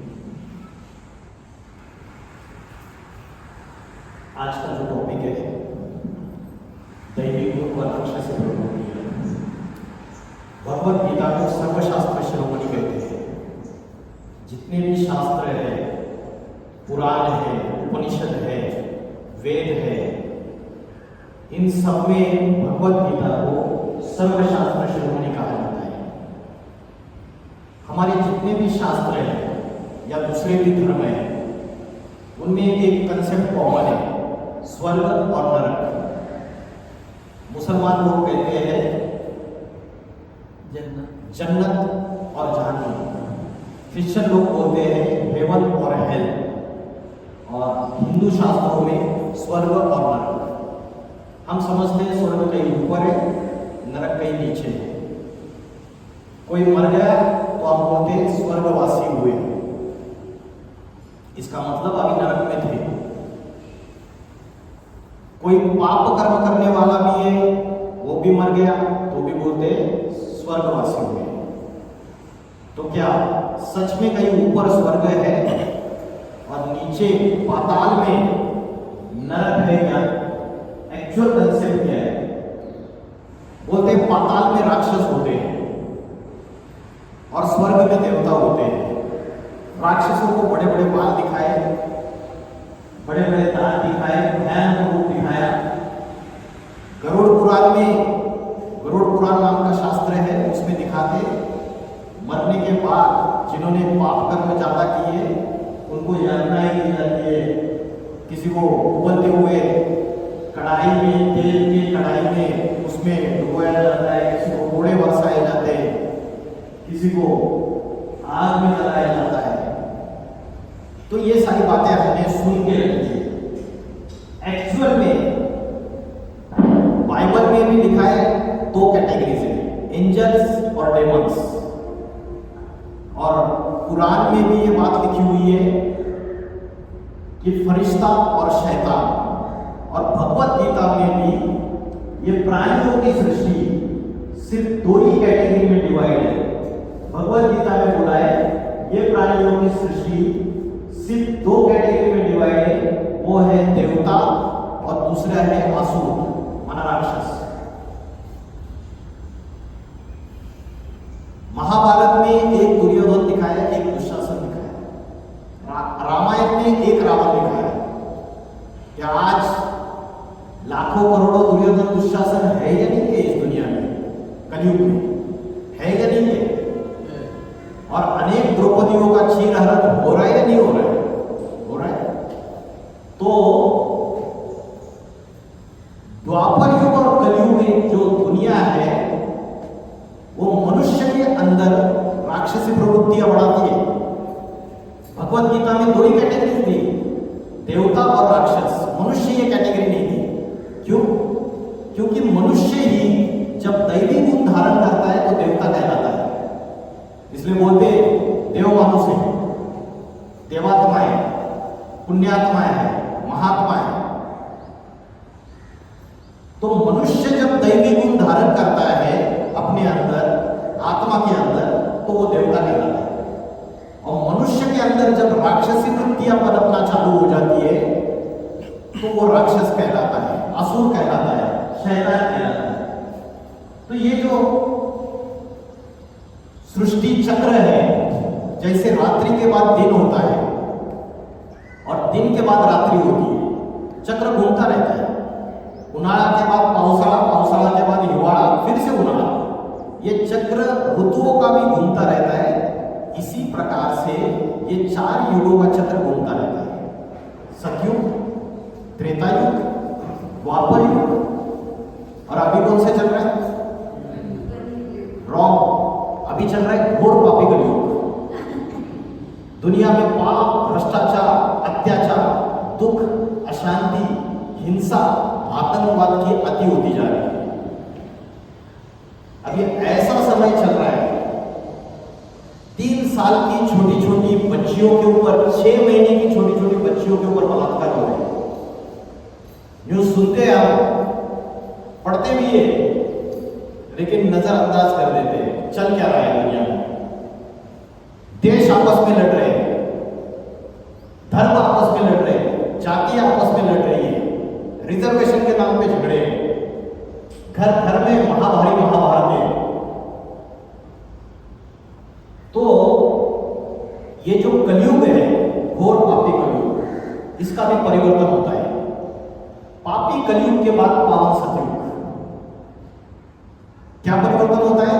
राक्षसी प्रवृत्तियां मनुष्य के अंदर जो है वो खलास होके दैवी गुण मनुष्य के अंदर आ जाते हैं। इसी धरती पर सतयुग और त्रेतायुग स्वर्ग की दुनिया है, क्योंकि मनुष्य के अंदर दैवी गुण है। और इसी धरती पर द्वापर युग और कलयुग में राक्षसी प्रवृत्तियां मनुष्य के अंदर धीरे धीरे बढ़ती जाती है। हमारे अंदर राम भी है और रावण भी है। राम और रावण की युद्ध हमारे अंदर चल रही है। रावण मतलब बुराई, निगेटिविटी, और राम मतलब अच्छाई, पॉजिटिविटी। किसी के अंदर रावण छोटा है, किसी के अंदर बड़ा है। रावण माना बॉडी कॉन्शियसनेस, अभिमान, अहंकार, और राम माना हमारी सोल कॉन्शियसनेस, आत्मा अभिमान। तो राक्षसी प्रवृत्तियां मनुष्य के अंदर कलयुग में बढ़ती जाती है। और शास्त्रों में लिखा है कलयुग में कली राक्षस सबके अंदर प्रवेश कर जाता है। वो कली राक्षस कौन है? ये कली राक्षस माना 5 विकार, जिसको मराठी में षड्रिपु भी बोलते हैं। कौन से षड्रिपु पता है किसी को? षड्रिपु कौन से? Very good. काम, क्रोध, लोभ, मोह, अहंकार। मैं 5 बता रहा हूं निशान। काम, क्रोध, लोभ, मोह, अहंकार, ये 5 विकार है। भगवत गीता में बोला है, 3 का नाम लिया है। त्रिविधस्य नरकस्य इदं द्वारम नाशनम आत्मना काम क्रोधस्तथा लोभ तस्मात् एतत्त्रयं त्यजेत्। ये काम, क्रोध और लोभ तीनों नरक के द्वार खुलने वाले हैं। ये भगवत गीता में बोला है। और इन तीनों को त्याग देना चाहिए। और काम का अर्थ क्या है? क्या है काम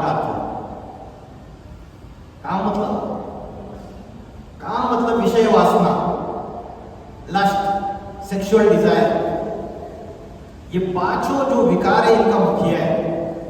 इस मुखिया को अगर कंट्रोल में रखेंगे उसके बाल बच्चे कंट्रोल में आएंगे।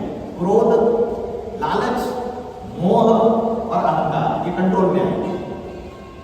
तो ये पांचों विकारों की अति होती जा रही है मनुष्य आत्मा के अंदर कलयुग में। किसी के अंदर काम विकार जाता है, किसी के अंदर क्रोध जाता है, किसी के अंदर लोभ जाता है, परसेंटेज अलग है सबके अंदर। ये कली राक्षस सबके अंदर प्रवेश कर चुका है। और पांच विकार आते हैं बॉडी कॉन्शियसनेस की वजह से। जब हमें शरीर और शरीर की इंद्रियों में हमारी बुद्धि फंस जाती है, क्योंकि आज हम ट्रीटमेंट के लिए आए तो देह से रिलेटेड आए, जरूरी है, लेकिन शरीर को चलाने वाली जो शक्ति है, शरीर को चलाने वाला जो कंट्रोलर है, वो कंट्रोलर कौन है इसको हम भूल गए। कौन कंट्रोलर है शरीर को चलाने वाला? परफेक्ट, आत्मा। इन्होंने बताया माइंड, उसके ऊपर भी आता हूं मैं। मन, बुद्धि और संस्कार, ये तीनों आत्मा की शक्तियां हैं। आत्मा इस शरीर का कंट्रोलर है। तो आत्मा की शक्ति को हम भूल गए, मनस शक्ति भूल गए। भगवत गीता में बोला, मन जीते सो जगत जीत, इंद्रिया जीते सो जगत जीत, काम जीते सो जगत जीत। जिसने काम वासना के ऊपर जीत पाई वो जगत जीत बन गया। कौन सी देवता है जिसने काम वासना के ऊपर विजय पाया? कौन है? महादेव। महादेव के लिए बोला, कामदेव को भस्म किया। ये कामदेव माना कोई पर्सनैलिटी नहीं है, अपने अंदर की काम वासना को पहले पहले भस्म करने वाली देवता है। और किसके आधार से? योग बल के आधार से। इसलिए हमेशा योगी अवस्था में दिखाया महादेव को, ध्यानमग्न अवस्था में। तो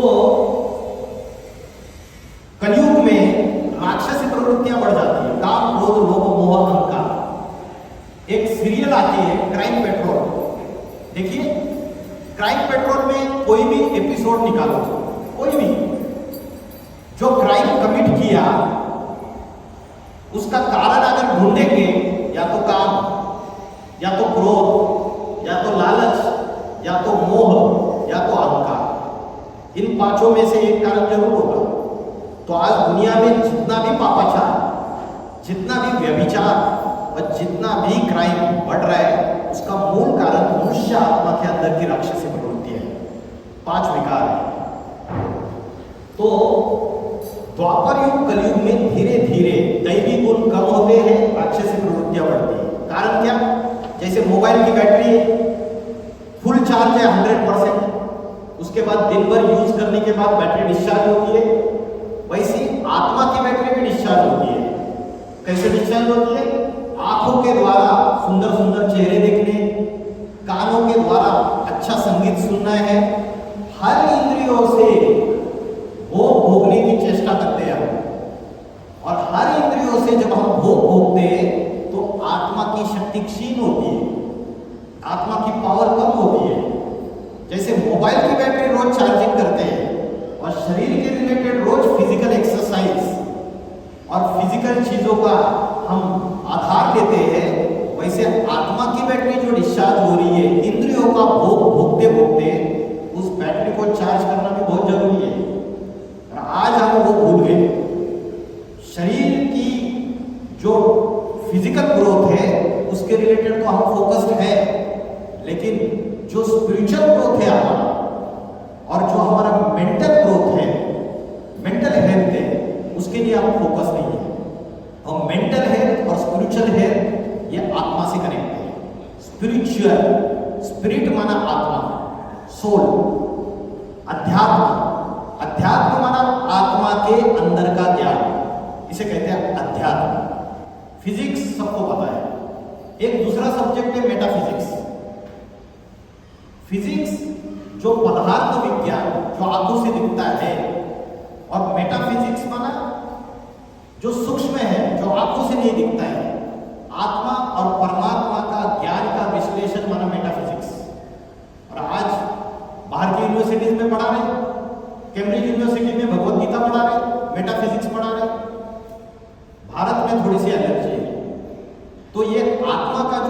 आत्मकी ज्ञान है, ये ज्ञान आज हम भूलते चले जा रहे हैं। आत्मा की शक्ति कैसे बढ़ाए, मन की शक्ति कैसे बढ़ाए, मन को कैसे स्ट्रांग बनाए, इसका जो ज्ञान है वो अध्यात्म है।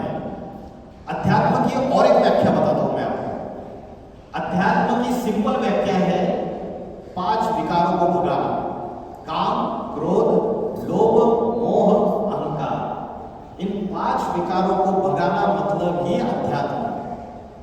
और एक व्याख्या बताता हूं अध्यात्म की।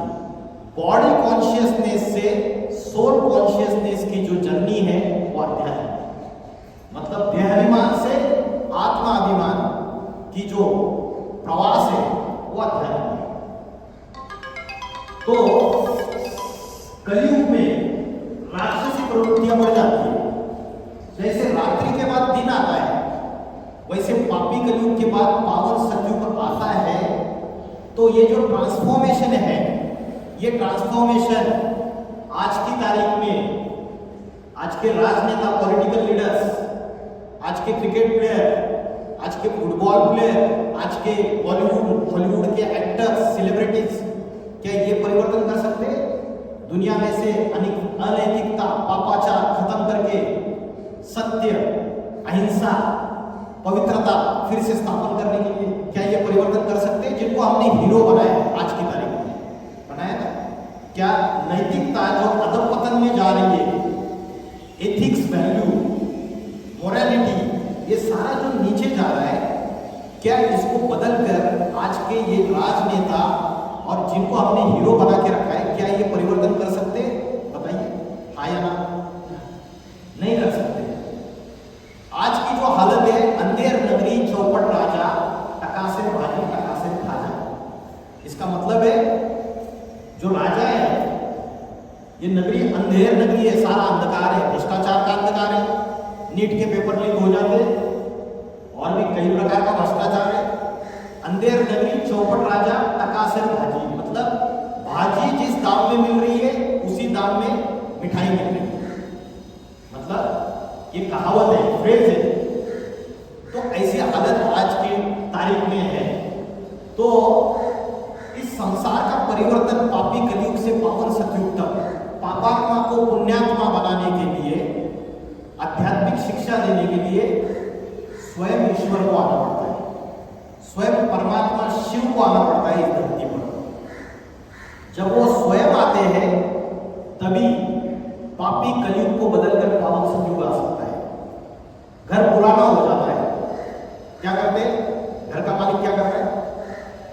रिपेयरिंग करता है। एक बार रिपेयरिंग करता है, 2 बार रिपेयरिंग करता है, 3 बार, 4 बार रिपेयरिंग करता है।